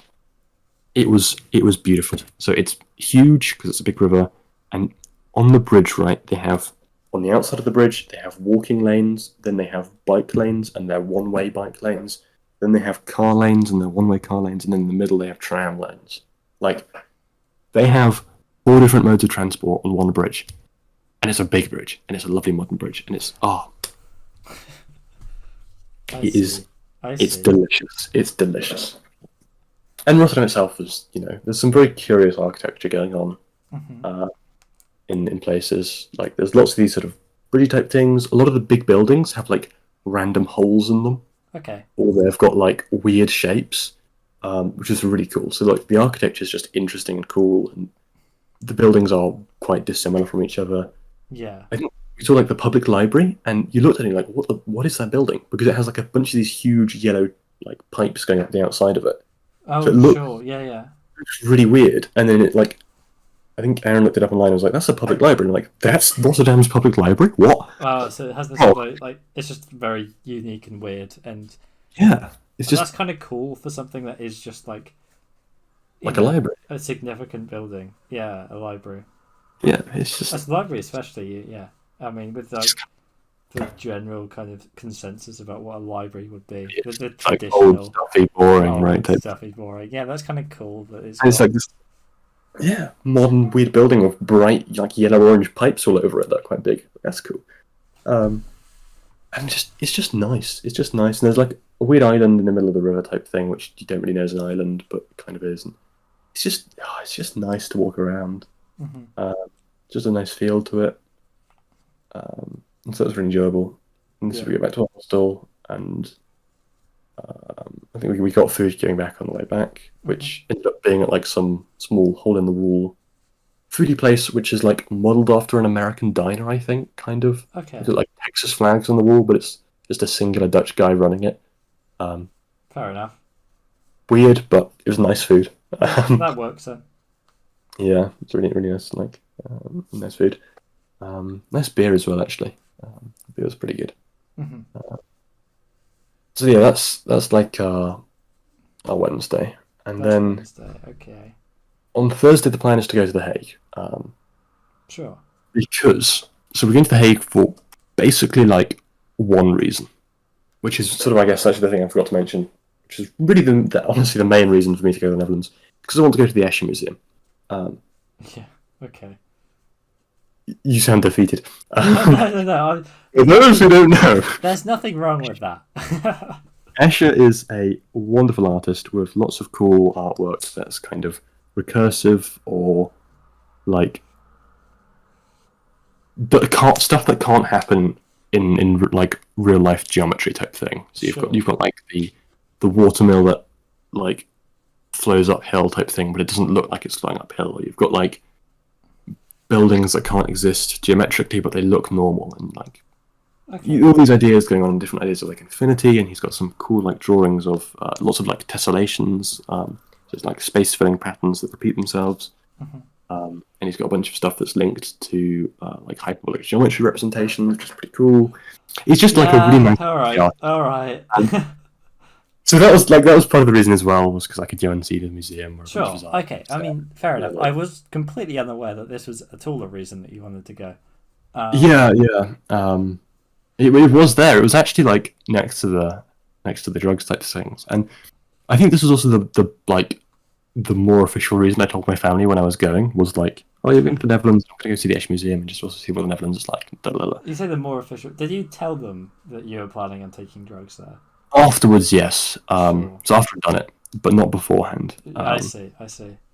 And my mum actually sit down with me as well and was like, "You're not going to have sex with prostitutes, are you?" I'm like, "No, mum." Yeah. My brother, when we were in like the queue to like check our bags in when we went on holiday, Mm. was telling our parents how he wanted to go to the Netherlands next year. Yeah. And instantly they were like, "Well, we know what he's planning on doing. Yeah. He's planning on doing drugs and having sex with prostitutes." Yep. Which honestly is probably true. Yes, we've heard of your brother. It seems to line up. Yeah, it's probably true. And then I was like, oh, my friends are going to the Netherlands or whatever. Yeah. At that time, you'd already been and whatnot. But I think you might have been away. I was like, oh, my friends are in the Netherlands at the moment, and he was like, Dan, are they doing drugs? And I was like, I don't know, Matt. I don't know. Do you really think my friends would do drugs? And he was like, fair enough. They probably wouldn't. And Little did he know. There you go. Yeah. Yeah, that was actually where we went. But yeah, we didn't sample the prostitutes. Is Not that for really. like round two? I don't know. I don't know. I think the only reason I'd want to have sex with a prostitute is to have the experience of paying for sex, if that makes sense. It does. It does make sense. I Is feel like that an it's just experience you need to have though? not really no, but it's just an interesting one. Like Okay. I feel like that itself is like probably just as a thing is kind of because like sex is held as this thing that's supposed to be like intimate and important and whatnot. Some Mhm. people hold it to be intimate and important and whatnot, all that kind of stuff. So it's just like an interesting idea to have like a transactional element to that kind of thing. I Um, see. I see. Yeah. I uh, mean, I guess so. I guess so. I don't think Um. it's going to happen anytime soon though. But hey, But hey. But hey. maybe in Maybe. five, Maybe. 5 years time the Dutch Netherlands trip Mark II. Yeah. I could definitely. I could definitely see you do it. To be honest. To be honest, I wouldn't be that surprised if you did. Nope. I honestly wouldn't either, to be honest. Like, it's just, yeah, not in any hurry though. No. No. No.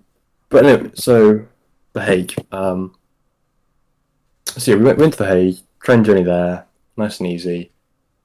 As a city, it's a bit like Rotterdam because it's quite large and big, but it's not quite like it's Rotterdam. But it's still just like a nice city from the point of view of Go on. Go on. Say how it it's again. laid out, Oh, all the bike lanes and all that stuff. yeah. Yeah. That And one. there's lots of palaces. I think we saw like 3 or 4 palaces while we were there. Hmm. I don't know why there's so many, but there are. The Issue Museum itself was in a palace, so that's one of them. It was really good, but I'm not going to talk that much about it because it's probably not very interesting. You can Um, say if you found it interesting. Talk about it a I bit more. Talk, it was just just a a lot little of bit more. Go on. Go on.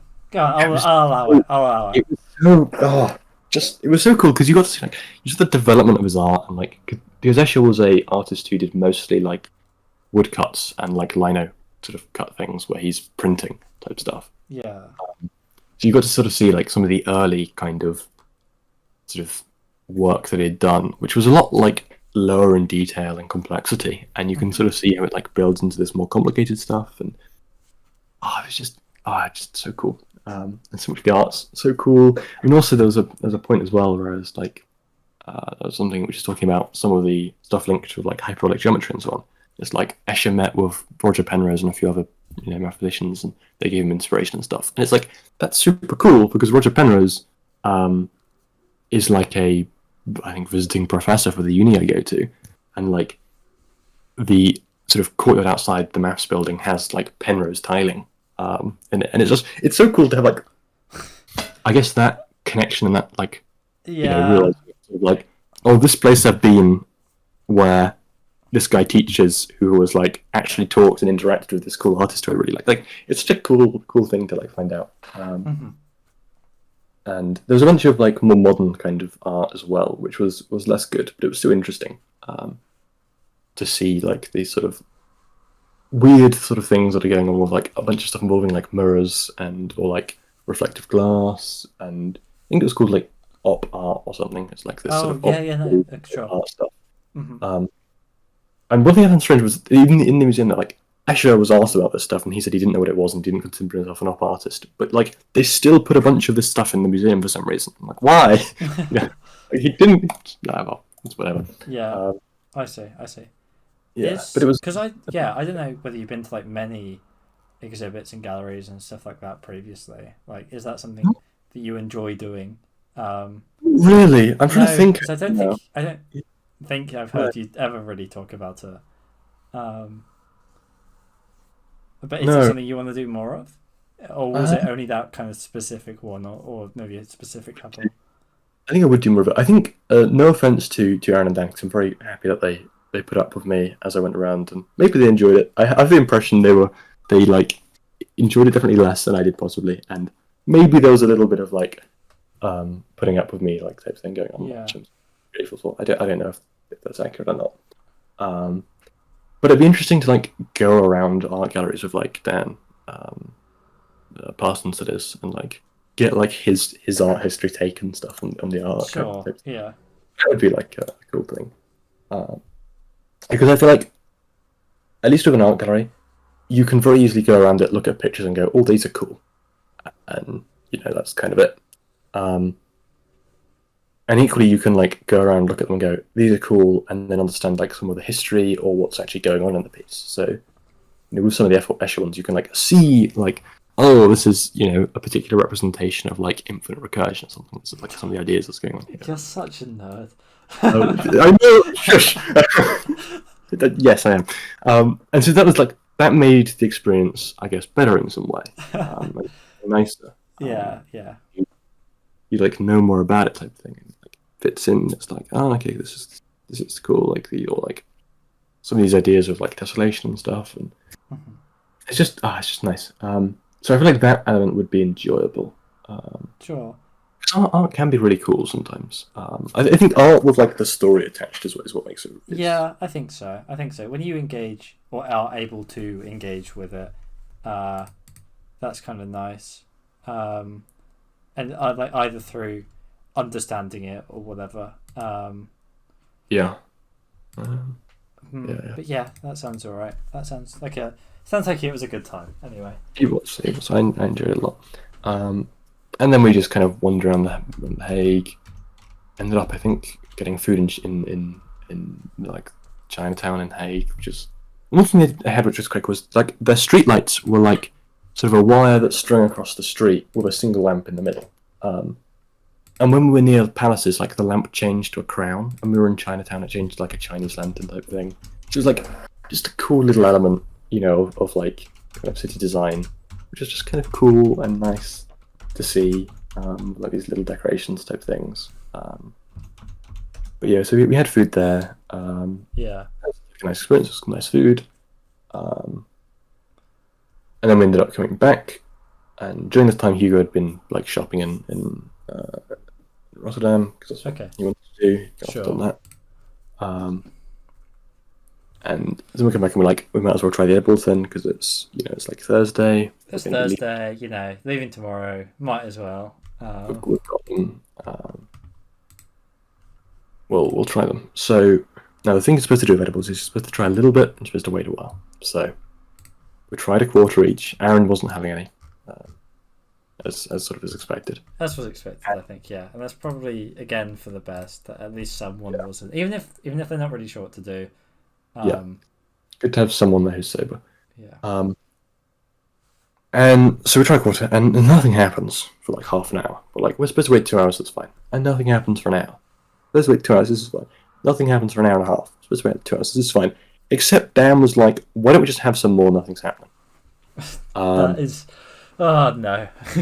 So you are supposed to wait 2 hours. We're like, sure, why not? So we all have another quarter. So I think we took them at like 6:30 maybe? 6 possibly? No, we took them at 6, I think, and at 7:30 we took more. It's something like that. Maybe we took them at 6:30 and at like 8 we took more. Something like that kind of time. And then, carry on. Nothing much seems to be happening. I think you mentioned he felt something kind of, was starting to get a bit hungry a little bit. Dan started looking a little bit spacey, kind of just out of it a little bit. He was like starting to laugh quite a lot at memes on his phone. And when I looked at the memes, they were god awful trash tier. So that could just be Dan's taste in me. It could just be Dan's taste. I would like to believe it's not just Dan's taste, because he was laughing quite a lot at some of them that were. Maybe it is Dan's taste actually. Yeah, it could just be Dan. I mean, let's just for the sake of this, benefit of the doubt. Maybe it was the edible. Yeah. Maybe it was the weed starting to have an effect, because it's supposed to peak about 3 hours after you take it, in terms of like an edible. Is it the most 3 to 4 hours? The most intense period. So, but then like Dan's like, why don't we just finish it off? Because why not? Oh, God. Yeah. So we end up having like, however much is left. We've had a half. We have like another quarter maybe, or a third. I don't know. We have 2 between 3 people, so we each end up having 2/3. So yeah, we have, maybe it's like a sixth or something. Who knows? Did you get to half a half? Was that how much you got? So they were like, try a half or a quarter. If you notice nothing, have another half or a quarter. Okay, fine. We did. So we've each had like 2/3 of an edible. The edible it says it's got 1 gram of cannabis in it. Okay. Depending on the strength of the cannabis, right, depends on how much actual cannabis there is in there. So it's probably likely to be something like 10% or 20%, which probably means there's like 100 milligrams or 200 milligrams of like THC in there. And afterwards, looking online, it recommends a first like edible dose of like 5 milligrams or something. I don't think like the edible was particularly strong per se, but I think it was probably stronger if you don't know what your limits are, and if you've had like have no built-up resistance to it or whatever. Potentially, this is my view. Dan thinks it wasn't strong, but that's Dan for you. That is Dan. Maybe it wasn't. I don't know. Like, I have no idea. But so we take it, and then people go out and get food. Hugo and Dan go out and get food. And Aaron and I stay. I'm not really noticing a huge amount as far as I can tell. Maybe I feel a bit more relaxed. It's hard to tell, really. Apparently, while they're out, Dan was kind of quite spaced out. I'm not really sure. So he's presumably feeling something. And apparently Hugo was like kind of paranoid. He was like, all these people know I'm going to be taking weed, even though it's completely legal to do, and I'm going to look high and so on and stuff like that. Yeah. So, it's starting to take effect at least. We come back, have Korean barbecue, we eat it. Aaron's just chilling on his bed, not paying much attention. And then what starts happening is Dan is like sat in a chair looking completely out of it. Hugo starts, for some reason, his legs start going up and down, and he can't stop them. So his legs are just kind of like flailing. Do you mean like kind of tapping on the floor, kind of thing? Like, okay. When you kind of like jitter your leg a bit, it's a bit like that. He's like tapping on the floor, can't seem to stop it. He's a bit confused, a little bit confused. Like, oh, okay, this is strange. Then it starts like getting bigger and more, and his arms start shaking. He starts laughing as well. Yeah. And at the point, I was confused and I was a bit worried because this doesn't seem normal. Well, it's not every day that this happens. It's not every day that someone randomly starts. I guess not really spasming because it didn't look quite like spasms, but like uncontrolled movement. Yeah, and, not being able to control your own body, and maybe to like in a sense like not kind of understanding. You're not able to stop it, so you're not understanding how it works either. It's a bit weird. Like, laughing uncontrollably as well, I think. Yeah. And occasionally he'd like pause to be able to talk and say like, "What's going on?" We're like, "Oh, we're not really sure." Dan is high, right? So he doesn't know he just looks a bit confused, doesn't know how to handle the situation. Yeah. Aaron is Aaron, and this is where we've really realised that of all the sober people, we shouldn't have got Aaron, because Aaron's probably just going to be like panicking, not knowing what to do. Yeah. So I'm like, I'm just going to like try and talk to you and be calm, because I think that's what I'm supposed to do in the situation, is just like be really calm. Later on, Hugo said it was really weird how we all weren't reacting and how we were just treating it normal, and that kind of freaked him out even more. I see. Which probably combined with paranoia of the weed didn't really help. So that was maybe a bad thing. But we're just kind of there, not really sure what's going on. And then I get like a cushion so his feet aren't making as much noise, because they're like tapping on the floor a lot. He's laughing. It's kind of strange and it's weird. I'm not sure at this point if I should like be calling emergency services. I said 911 for some reason, because I was like, I'm in a foreign country. Obviously, Dutch emergency services. I don't actually know what the number is, and everyone's looking it up. No, 112. Okay. So I was, like, I don't know if we should, because I knew weed was like non-toxic. You can't take an amount really to kill you unless you somehow like take like 2 kilograms or something. Yeah, which you didn't do. It's like not impossible to have happen. And I'd looked up and like, apparently the weed shakes were a thing where you could like shake maybe if you'd taken like a strong edible. This didn't seem like shaking, because it's like quite large movement in comparison to what you'd think a shake would be, or like a tremor would be. But we're just like, okay, I'm just gonna monitor how long these periods are going on, because there's periods of shakes and then periods of calm. So I'm like timing them type thing. And like they're going on for like 40 seconds to a minute, with like then a 20-second break type thing. He's shaking. At some point, he's like, lies down on the bed type thing. Looks quite ashen and pale. Which I think it's just from the physical exertion, and maybe the stress and worry. Dan is now sat in a chair, and Dan has just apparently like doesn't know where he is anymore, and he's like starting to panic because he's lost himself. Luckily, Aaron manages to handle that and says, "Dan, you're in Rotterdam. I don't know what you're doing." And Dan, like after like 30 seconds, comes back and is no longer lost, which is good. That's good. So that was like Dan's little bit of panic thing. I should mention at this time as well. At some point before we got food, I decided it would be a good idea to finish off my mushrooms because I wasn't really feeling. So also like have eaten like a third to half the dose of mushrooms. So that's just like So yeah, not helping. In theory, I'm the most high person here. But I'm also the one who is trying to handle the Hugo situation. At this point, you're not feeling as bad as everyone else looks, or as high as everyone else looks. Yeah, so as I think Aaron said, I couldn't tell that I was high. I think all I could tell about it was that I was slightly calmer. I think I could tell I had slightly delayed reactions. I didn't actually get to close my eyes and enjoy the mushrooms, so I don't even know if the mushrooms are taking effect. There were no pattern of enough things for me to notice any visual effects. So I didn't even know if the mushrooms were actually having an effect or not. After I'd eaten, they probably didn't because like food and stuff supposed to stop the effects. Right. So I'm there like trying to like time Hugo to make sure he's not going to die or anything, or it's not too serious. It seems to be getting better. Dan and Aaron, I think is like freaked out potentially, not sure what to do, don't really know. Eventually, Dan and Aaron decide to go for a walk because Dan's hungry.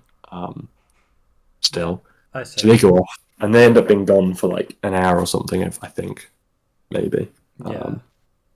And so Hugo, while during this time, is still like shaking and trembling and laughing, and there were some points where it was like kind of terrifying to look at him. It was like actually disturbing to look at because it's such a weird like combination of uncontrollable movement in a weird sense, combined with laughing, which should normally a happy, cheerful sound. Yeah. Here it sounds kind of sinister and horrible, especially because like his eyes looked like he was normal, and it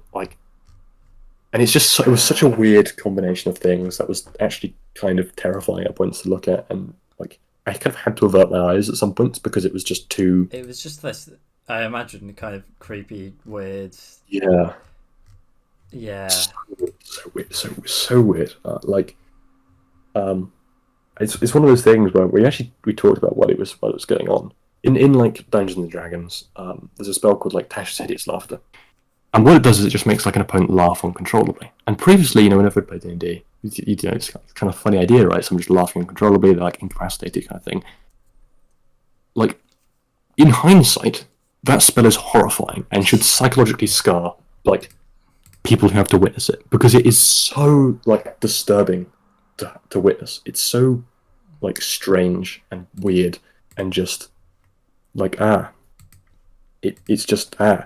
and this went on like if you go for 2 hours of like bouts of uncontrollable laughter and shaking and like movement and stuff. So it's not an enjoyable experience. At some point, Dan and Aaron come back. They've had a good time while out, which is fine. I'm glad they were able to have like at least some enjoyment during this time. Yeah. They're laughing like when they walk through the door, and then quickly stop laughing because it's like just the atmosphere, right? Yeah, I imagine not good.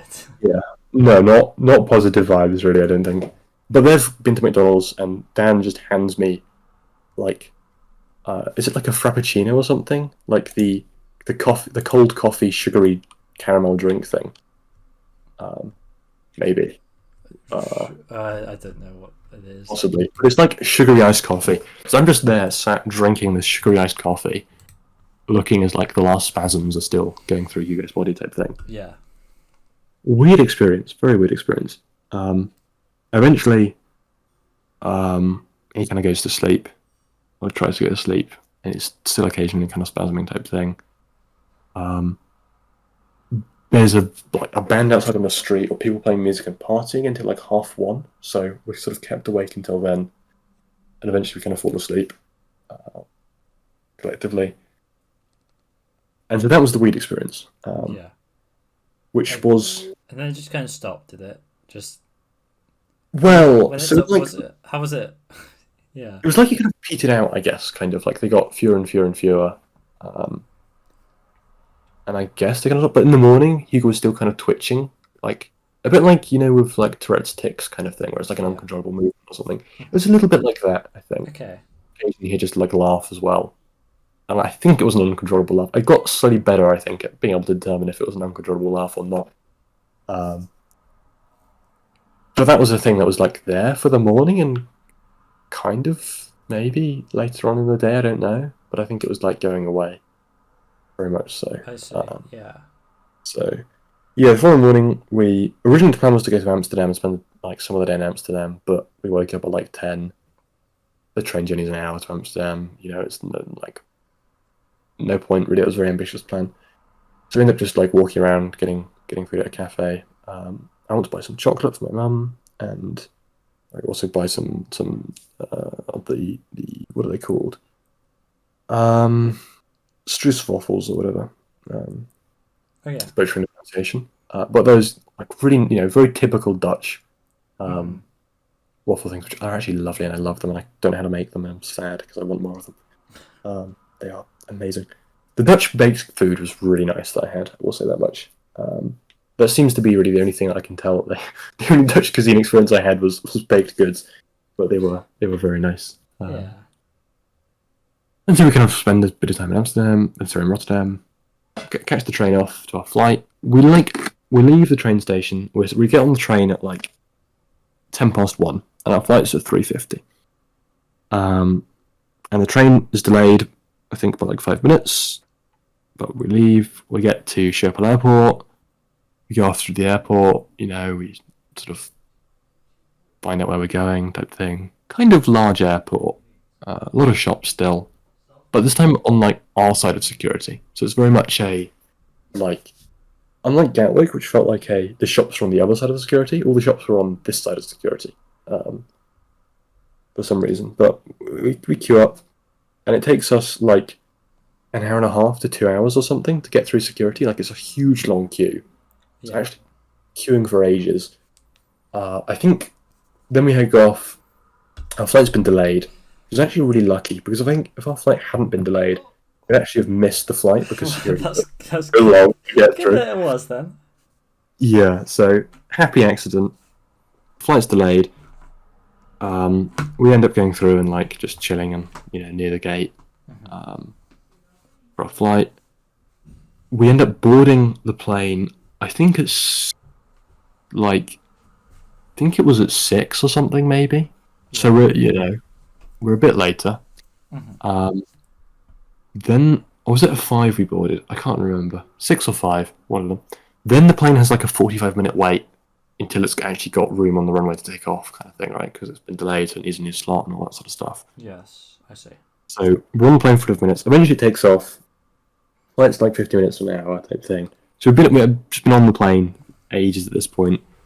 We land at Gatwick, and that's basically the end. End up training home. Get home at like 9:30 or something. Half 9 or 10 or something, I think. So it's like been a long time of training. Yeah. I think it was 9:30, but there's a time zone jump, so it was like 10 hours of traveling. So it's like I see. So a long day. A long day. Yeah, long day again. An exhausting day. And then, of course, a few days later, I test positive for COVID. Because why not? Because why not? And Aaron does as well. So yeah, that was the trip. That was the trip in various ways. In various ways. That was the trips. At what point were you going to leave that? You mentioned the cliffhanger that you could leave. The cliffhanger was like on I guess the Hugo thing and the bad experience. Yeah, I thought so. Because like that was kind of brief, but like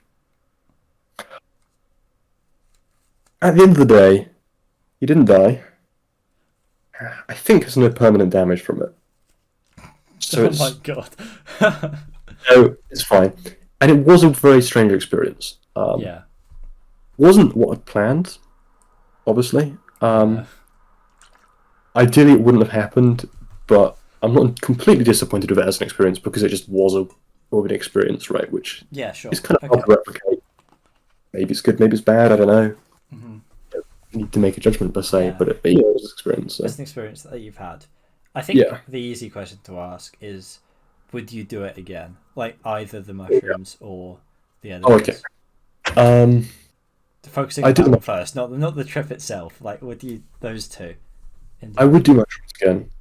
Um, I don't know if I'd do edibles again. Like, I didn't know if it was the experience, but all I noticed really was that I was slightly more chilled out, and I feel like it, like, I think it was just emotions were more delayed as well. I think because during the time with Hugo, like, there was some worry and stress and stuff, but that came not initially as much, but like it came slightly later down the line, like waves of like terror as I processed it. So it felt Right. like like emotionally, it was like all it really was kind of like stepping back, kind of, I guess, or like some kind of you know um, kind of like derealization kind of effect to some extent, where it's just things are more muted. Yeah. Um, Yeah. Yeah. That's fair enough. That's fair enough. Worth again, not hugely. No, I don't think so. Mushrooms, are yeah. Mushrooms, Um, maybe. Yeah. So they weren't. I mean, you didn't have. It didn't sound like you had a particularly horrible experience with either. no, Personally, like you know. no. To be honest, I didn't really notice. Like, there wasn't a huge amount I felt like was an actual impact from the weed. Yeah. But it wasn't also a It wasn't bad. Yeah, it wasn't positive negative. thing either. It wasn't something Yeah, that you like really enjoyed because it didn't really yeah, have that effect. There wasn't really anything. because of the things going on at the time. Yeah. Um, But the mushrooms were enjoyable at least, though. well, I guess that's good. And I love. I would go back to Amsterdam again. Yeah, there's definitely. I'm sure you'd go back again. Lovely place. Yeah, maybe you can go with my brother. Yeah, maybe all my now newfound knowledge Be the sober friend, right? Mm. yeah. Oh God, no, never. Please God. No, no. Um, Yeah, I would happily go again. yeah. I don't think I don't think I'd mind living there either. I don't think. Sure. Okay. I don't know if I'd want to live there, but I don't think I'd mind living there at least. Right. Well, that doesn't really help much, does it? No, it Uh, doesn't. I don't know. Yeah, that's kind of a meaningless sentence, to be honest. But Well, cool. not. You can visit. Like, I wouldn't want to live in Spain. I've been to Spain. I wouldn't want to live Yeah, there. yeah. That At doesn't. least Again, Spain I you're went. just saying. Okay. Spain, you've ruled out then, Yeah, exactly. and the Netherlands is just like you've not said anything basically. Kind of. There are reasons to live there, right? Okay. Because it's a really nice country. It seems really public transport friendly. It's really kind of like it seems really eco and green. A lot of really nice. You really like the public transport I aspect of do it. like the public transport You've aspect of mentioned it a couple of, like one or two times, I it. think. Just a few times. Just like you know, Also, just everyone looked happier as well. All of the Dutch people looked kind of tall, yeah. healthy, just happy. Um, Well, I yeah. like baked goods as well, and they have lots of baked goods. I like that. Baked goods are good though, so They are. respect that. Respect Also, that. it is flat as well. And previously, I was very against flat places because they suck when you want to walk around. They're flat. It's not very interesting, right? Yeah, I mean, you complained when you walked up the hill in Bath, so I don't know what you know, can't have it That's both ways, Will. I know, but maybe I secretly like flat places because I didn't mind it at all in the Netherlands. It was actually really nice to walk around. I see. You didn't really Just get you're tired. just unaware of your own feelings. But because Oxford's kind of flat, and I don't really like Oxford because it's flat because there's nowhere interesting to walk. What is it But because maybe it's flat that it's not interesting? I think based on the Dutch cities I've seen, it like Oxford just doesn't feel as interesting as a city, which feels really bad to say because there's lots of cool architecture and stuff at Oxford. There's lots going on. But Bath. Well, how do you rank Bath? Bath, I kind of like actually as a city because it feels quite pedestrian friendly. The centre bit at least. Yeah. It feels reasonably big as well, kind of open in a sense. Hmm. And there's something nice about like all the Bath stone houses as well. There's a lot of stone houses. It's a lot of stone houses, but they're kind of cool. The only downside is like the fuck off hills. Although I will say the last time I think I was in Bath, I did have a knee pain problem. Yeah. I was I was aware of this. walking It still took you up the hill. Yeah, no, I'm up and down multiple hills. So that was possibly a contributing factor to my enjoyment of Bath, was the fact I was in pain the entire time. Just a thought. Just a thought. Yeah, something to think about. Yeah, as a reason why. um, Maybe without the pain, it'd be manageable. Possibly, Yeah. possibly. We'll do it again anyway. Yeah. Living up that same hill this year. Oh, nice, Yeah, excellent. not quite as high up, unfortunately. Oh, I don't get the full experience. I can walk up it, the rest of it. Yeah. Well, I do. There was that weird stone thing up on the top of that hill in the distance, that kind of churchy thing. Yes, yeah, there was. Yeah, that would be kind of cool to walk to. I have walked to it. Is it cool to walk to? Wait, are we talking about a different one? I don't think so. The one you saw think from no. the one you saw from my room, or The one I think up on the way to your room. No, I didn't. No, have you been to that one? I don't think you have. I just pulled my headphones out. Sorry. I don't know how this happened. it's a very professional podcast. I will get back to you. Sorry, the headphone has trapped itself in the I wheel. can't decide whether or not to keep this in. I might keep this in. Ah, fuck. Ow. Yeah, I'll keep I this. rolled over my foot. Go on. Okay, I'm back. I'm thinking about whether I should keep this in. It was kind of funny. Oh, God. If you want to. I might do. I might keep that one in. Yeah, sorry, that one's staying in. Oh, yeah. But you were saying it's not the one. I can't, because I remember pointing one out to you, and I think you said you hadn't been to it. Was it one? Where did you point it out from? Was it from my So, house? you know, when you're like walking up to your house from like the Crazy Golf area, Yeah. and you walk near that big Crescenty place. Yes. There's like directly in front of you. There's a thing up on top of a hill. Maybe you had been to it. I think I've been to that one. I think you said you hadn't been to that one, but you'd been to a different one. I think that one would be cool to go to. Okay, maybe. Or maybe you went, but you didn't go inside. I didn't go because it wasn't inside it when I walked to the one that I went to. Yeah. Okay. Maybe it's the same one. I don't know. It would be cool to go to one of those. Sure. Come over. Come Bath, Phil. Come Bath. I'll come back tomorrow when you're there, of course. I'll be there next week. Okay.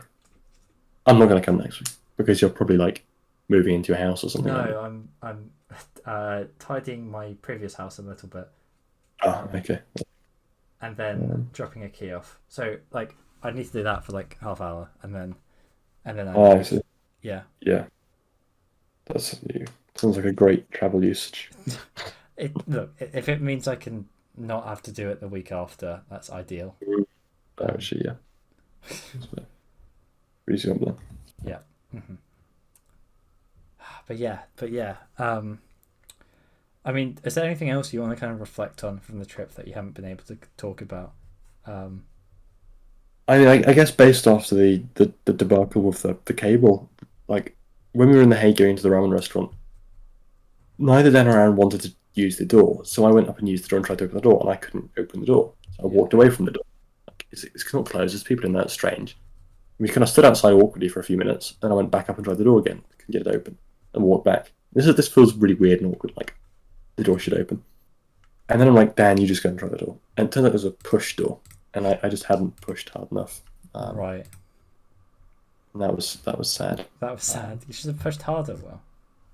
Yeah, I tried. I don't know how, but there you are. Yeah, I'm candid apparently.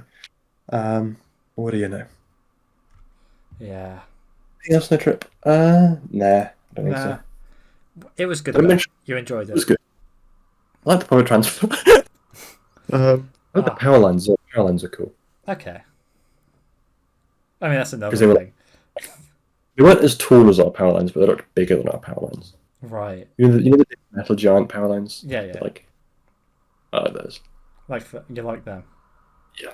And the public transport. Public transport, yeah. And the segregation. And yes. And the canals. I like the infrastructure.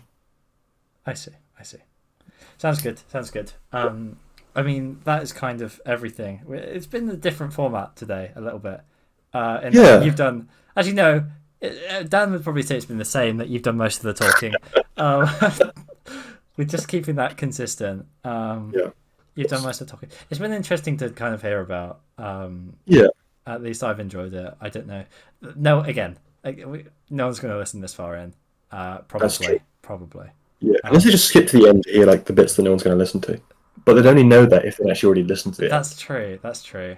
Yeah, so no one's going to do that. Actually. Yeah. I mean, what do we usually talk about when we get to this point? We just like ramble for a few minutes. Yeah, is there anything on your mind? Maybe. Is there Yeah, anything on sure. my mind? That's true. I mean, I'm busy. Well, I'm a busy guy. Huh? I've got a lot of plans at the moment, and a lot of work as well. It's pretty Yeah. pretty upsetting. This is my one day off, and I'm spending it talking to you. That's kind of sad. That I think that says a lot more about you than it does about me. Yeah, maybe so. Maybe we do still talk. Maybe we are still good friends. Um, I don't know if I'd go that far. I'm using my day off to talk to you. Okay, maybe then. Maybe just as a Yeah. small chance. Feel special. Feel special.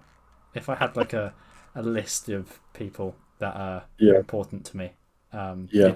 you'd be first. Well, you'd be first. Okay. Number one. Yeah. I mean, you're the only person I talk to, so Yeah, that's quite upsetting. I know. That's It's quite a blank with my family. It's very awkward at dinner times and things. yeah.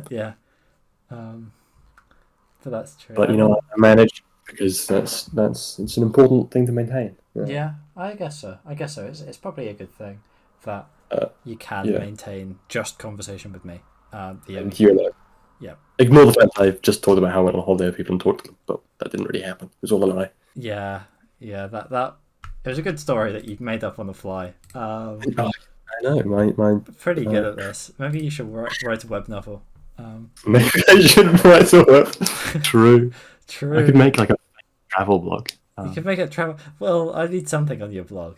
To be fair, I did actually. Don't say there's been nothing on my blog because it might be true, but There's been more on my blog than your blog, I think, recently. Because I actually talked about my trip experience. So I haven't read this. oh, I don't think so. that's a good thing that you haven't read it actually, because I largely repeated some of the stuff in it, which makes sense, really. Yeah, I Same. just haven't. I was unaware completely. Yeah, I have not read that. It's okay. Other people have read it and told me. That's Fine, it's fine. fine. No, this isn't a problem. Yeah. Maybe I'll read it after this. I might link your blog post in the your blog in the description. Oh, Like I was meant to do that last time. I can't remember if I did. I can't remember. To us, I never even checked. To be honest, we got 4 views and 2 of them were me, so I don't know whether or not it matters. There's nothing any good on there either. No, so. You did a post about dolphins. Come on. True. Respect it. Yeah. Maybe the Gangplank one was okay if you like League. There was one. That was the dolphin post. That was the dolphin post. Yeah. Is this?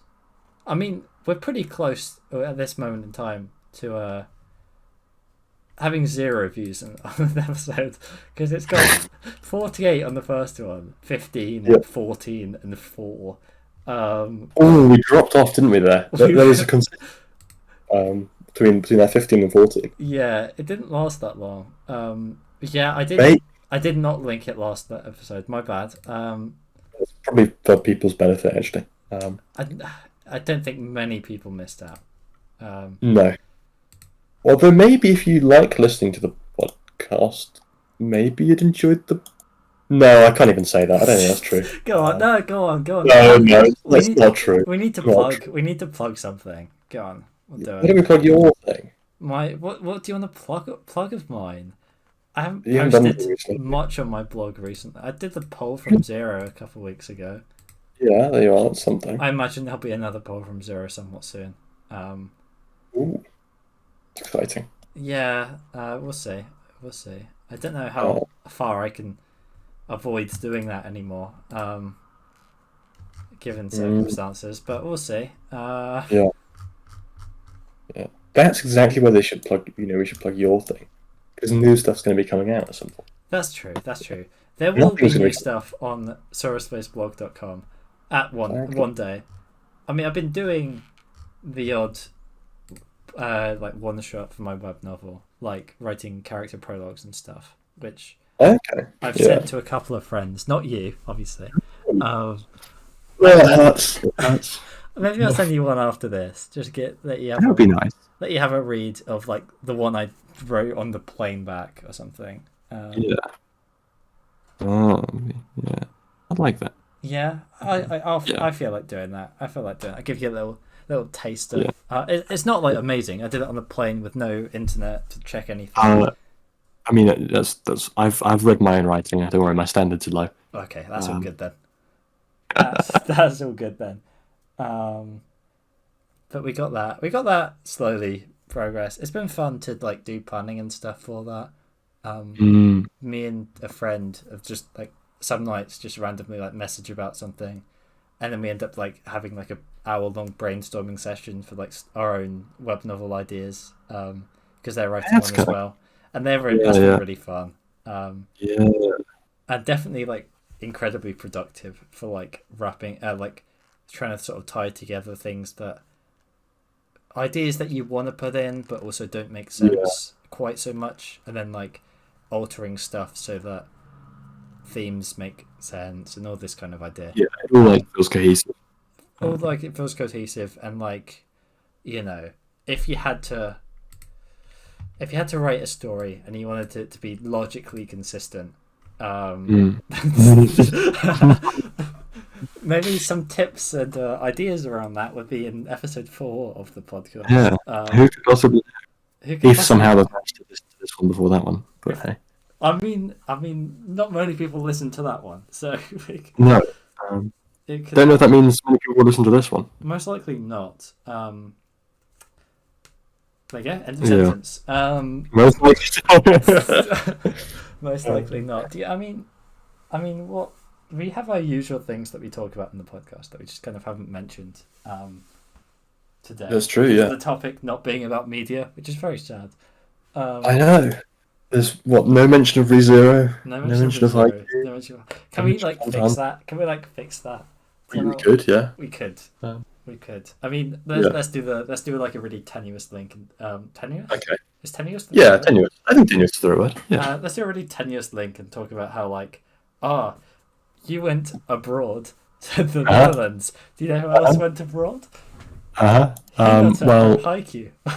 Oh. Crazy. true. That's Subaru went abroad to another world. Subaru. That counts. That counts. That counts. And obviously in Hunt Hunter they go abroad to... Obviously, they go abroad. I mean, he leaves Whale Island, right? Yeah. Yeah. And Go abroad quite early. they go to NGO later on, which is also another going abroad. So they a bit, and obviously at the moment with the current state of the manga, everyone's going abroad towards the Dark Continent. So like, that's quite a significant going abroad. exertion. Yeah. Do any of them get high? Hmm? Do any of them get high? Well, we- Morel's whole like Nen ability is he's got this massive pipe that he like smokes out of that kind of creates these shadows that you can manipulate. Sorry, not shadows, like clouds of smoke that you can manipulate and turn into like. He can turn them into like clones, or he can like manipulate it as like a shield or something. So he's probably really high from all of the. That is good enough. Yeah. Yeah. Link complete. Yeah, we've done it. We've done it. Now we can successfully talk about Hunter x Hunter, Haikyuu, and ReZero. Perfect. Give me season 5, please. It's Haikyuu Day some point this month, which is like surely the time to announce season 5. If there is a time, other than the like 10 different opportunities they've had in the past year. If ever there is a time. Yeah. Well, I don't remember the date of Haikyuu Day, which I probably should. Let's see. Thank you, Day. Haikyuu Day. August 19th. August 19th. My sister's birthday. Less important compared to Haikyuu Day. If we get a season 5 announcement, that will be the most important and significant thing that happens that day. Yeah. Why is it cool? Why is it Haikyuu Day? Maybe is it the anniversary of like the first chapter or something, or the one Well, shot? it can't be because didn't we have the 10-year anniversary earlier this year? Oh yeah, we did. It can't be that. Um, it Wait, isn't the conclusion because we've already had that as well why this is year. Haikyuu Day? August, August yeah. 19th. Maybe the one shot. Oh, the word Haikyuu can be written as 819, apparently. And so August 19th, right? 8th of 19th. Oh, What, sure. 8th? Yes, yeah, yeah. Okay, that actually does make sense. Sure. Um, Haikyuu that can be written as like Haichi for 8. The one looks like the number one. Q is like 9. Q Sure. Q is the Japanese word for nine. Yeah. Thank you, So Duolingo. it wasn't useless, you know. There You we learned so go. much. Look at all of that. That's one of Oh, the two lessons I repeat every day. Numbers 1 to 6 and numbers 7 to 12.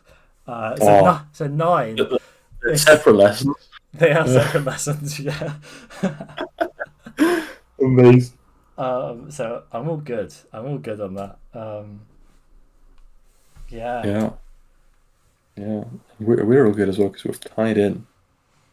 We've managed to mention it. Yeah, and I get like there's like a good amount of links between There's been a fair few links. um, You which we talked about definitely didn't have. cycling a lot, and you know who Yeah, cycles to school in Haikyuu? yeah. He also cycles over a mountain, He and you know what isn't does. in the Netherlands? Mountains, You right? know That what? Yeah, anti-link. anti-link. There we go. Yeah, I'm making that a thing now. But you know what? What else is a mountain? Haikyuu. Now I know I'm linking Haikyuu because it's peak. I know I'm It linking is. Haikyuu to itself there, but like Yeah. that doesn't matter. Kind of likes https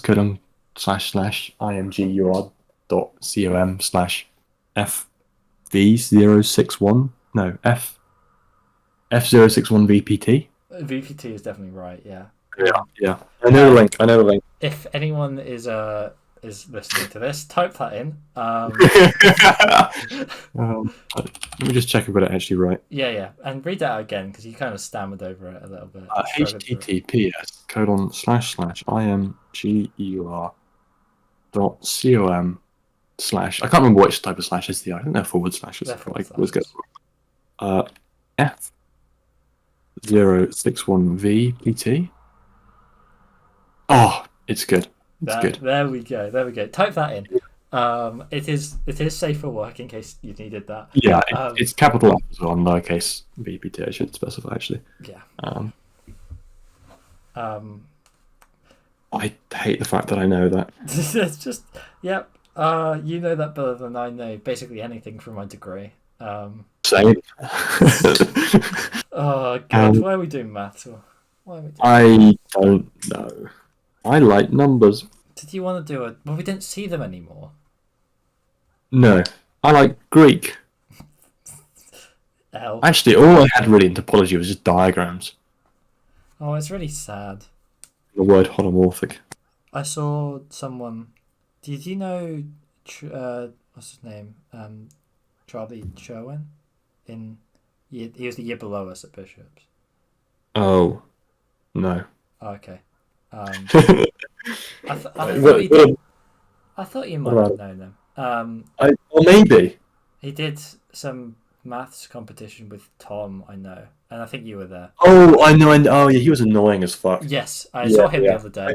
Yeah. I saw him the other day. He's at Warwick doing a maths degree now. Oh, that's a pretty good uni to go to for maths. Yeah, he's doing all right for himself. He's finished his. He said he's first year. doing maths. Yeah, well, yeah. Yeah, he's not doing all right for himself. Actually, I take that back. See where we found it? He said he didn't enjoy it. Oh man, holy shit! It's actually universal. It's It's just the normal state. yeah. Yeah. Oh god. But that's Yeah. it. That's life for us now. For one more year, possibly. Yeah. I mean, I've really got 2 more years to be honest. Yeah, I probably won't do a maths masters. Yeah. Because that sounds like a horrible idea. It's something that's fine. I get to do only topology. Something topology's good. Something I hope, please.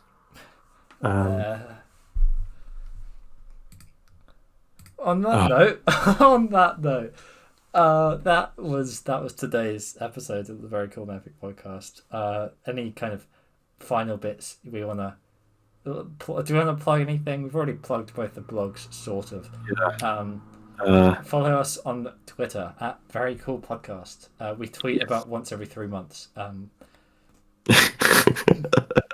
You get like a tweet when the next episode's coming out or something, right? I haven't done that for like the last 2. Oh. I don't use Twitter that much anymore, so you should this is use why it more. You should like my tweets. I should like your tweet.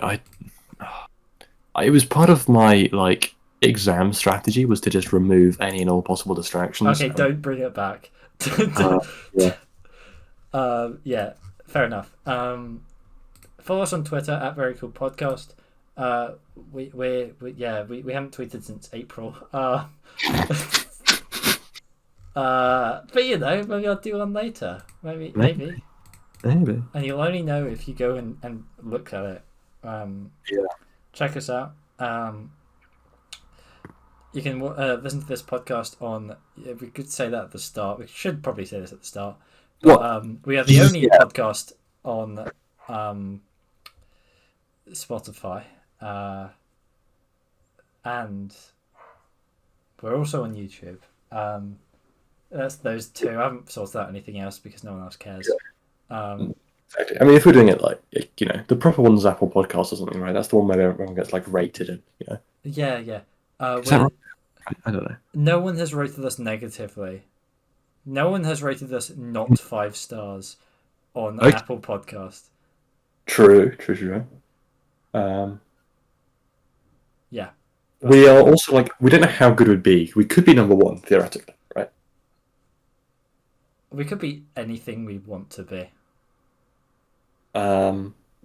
It's wholesome. There we go. What a positive note to leave this random podcast on. Yeah, this will do nothing to serve the image of you talking too much in the podcast. No. Can I blame this on you? The format, it's an interview format, right, or something like that. I want to get Mrs. Jones on the podcast and do like a BOS geography themed one. It would be so good. It would be like the best thing ever. It's not happening. Like 0. Yeah. Amazing if it did. It would be probably the best thing that's ever happened. One of the best things that's ever happened to me. Yeah. It'd be like, the real. You were blocked for them, right? For a while. Yeah. I mean, I think the true redemption arc, right? I think everyone knows the story, but I can do it. I can do it quickly. Why not? If we talk for like a little bit, we definitely. I'm sure we're probably at like longest ever podcast length. For us, right? Yeah. It'd be wrong to. No one has done a podcast longer than 2 hours. I've got to cut out a couple of minutes from toilet breaks, so we're probably at like 2 in there. 2 hours. Someone 18. 36 hours of non-stop podcast. Right. Okay. I'm not desperate to do that right now.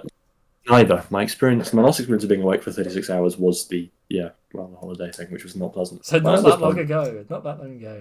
I just tell a bit of geography Twitter story. So geography account for my school. Friend. I think we. I don't know. A friend tags me and Dan in a tweet.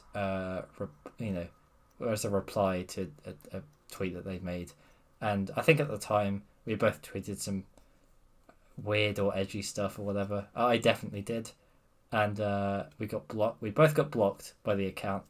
It was very sad, and one day we went up and asked our geography teacher, who we knew run the account, why we got blocked, and she didn't actually ever give us an answer, but she did unblock us, and later on followed me, just me, and then they liked one of my tweets from 2 months ago. So I had obviously scrolled through all of my edgy tweets between then and then and the 2 months previous, So good. which is just odd. It was such a weird tweet to like as well. It was just a picture of Aaron with headphones around like his glasses. Mm. Uh, yeah, which was odd. Um, but but yeah, that happened, and then obviously unfollowed me and said like they weren't allowed to follow me for like student teachers. Probably like safeguarding reasons Yeah, or something, yeah, right? safeguarding. Um, And I thought, which is just weird. So now I want to get them on the podcast because that completes the whole like arc. yeah, Um, the natural conclusion, the natural cycle. yeah, get them on, get them on. Everyone tag VOS Geography in the reply to the tweet. Let's get them on. Let's get them on. Let's do it. Let's do it. What a day that would be. Could you imagine like the main BWS Twitter retweeting that saying, teaching goes on podcast? Our very own Mrs. Jones has appeared on the Very Cool and Epic podcast. Everyone go and give it a listen. And we're just there. We're just there. And we somehow managed to find a way to talk about Haikyuu with Mrs. Jones. Oh my god. It would be amazing. It would. All right. Thank you all for listening. Thank you for listening. Sorry. There's might only be one person. There's probably Maybe no one. There's probably no one. Yeah. All right. Probably no. All right. See you next week.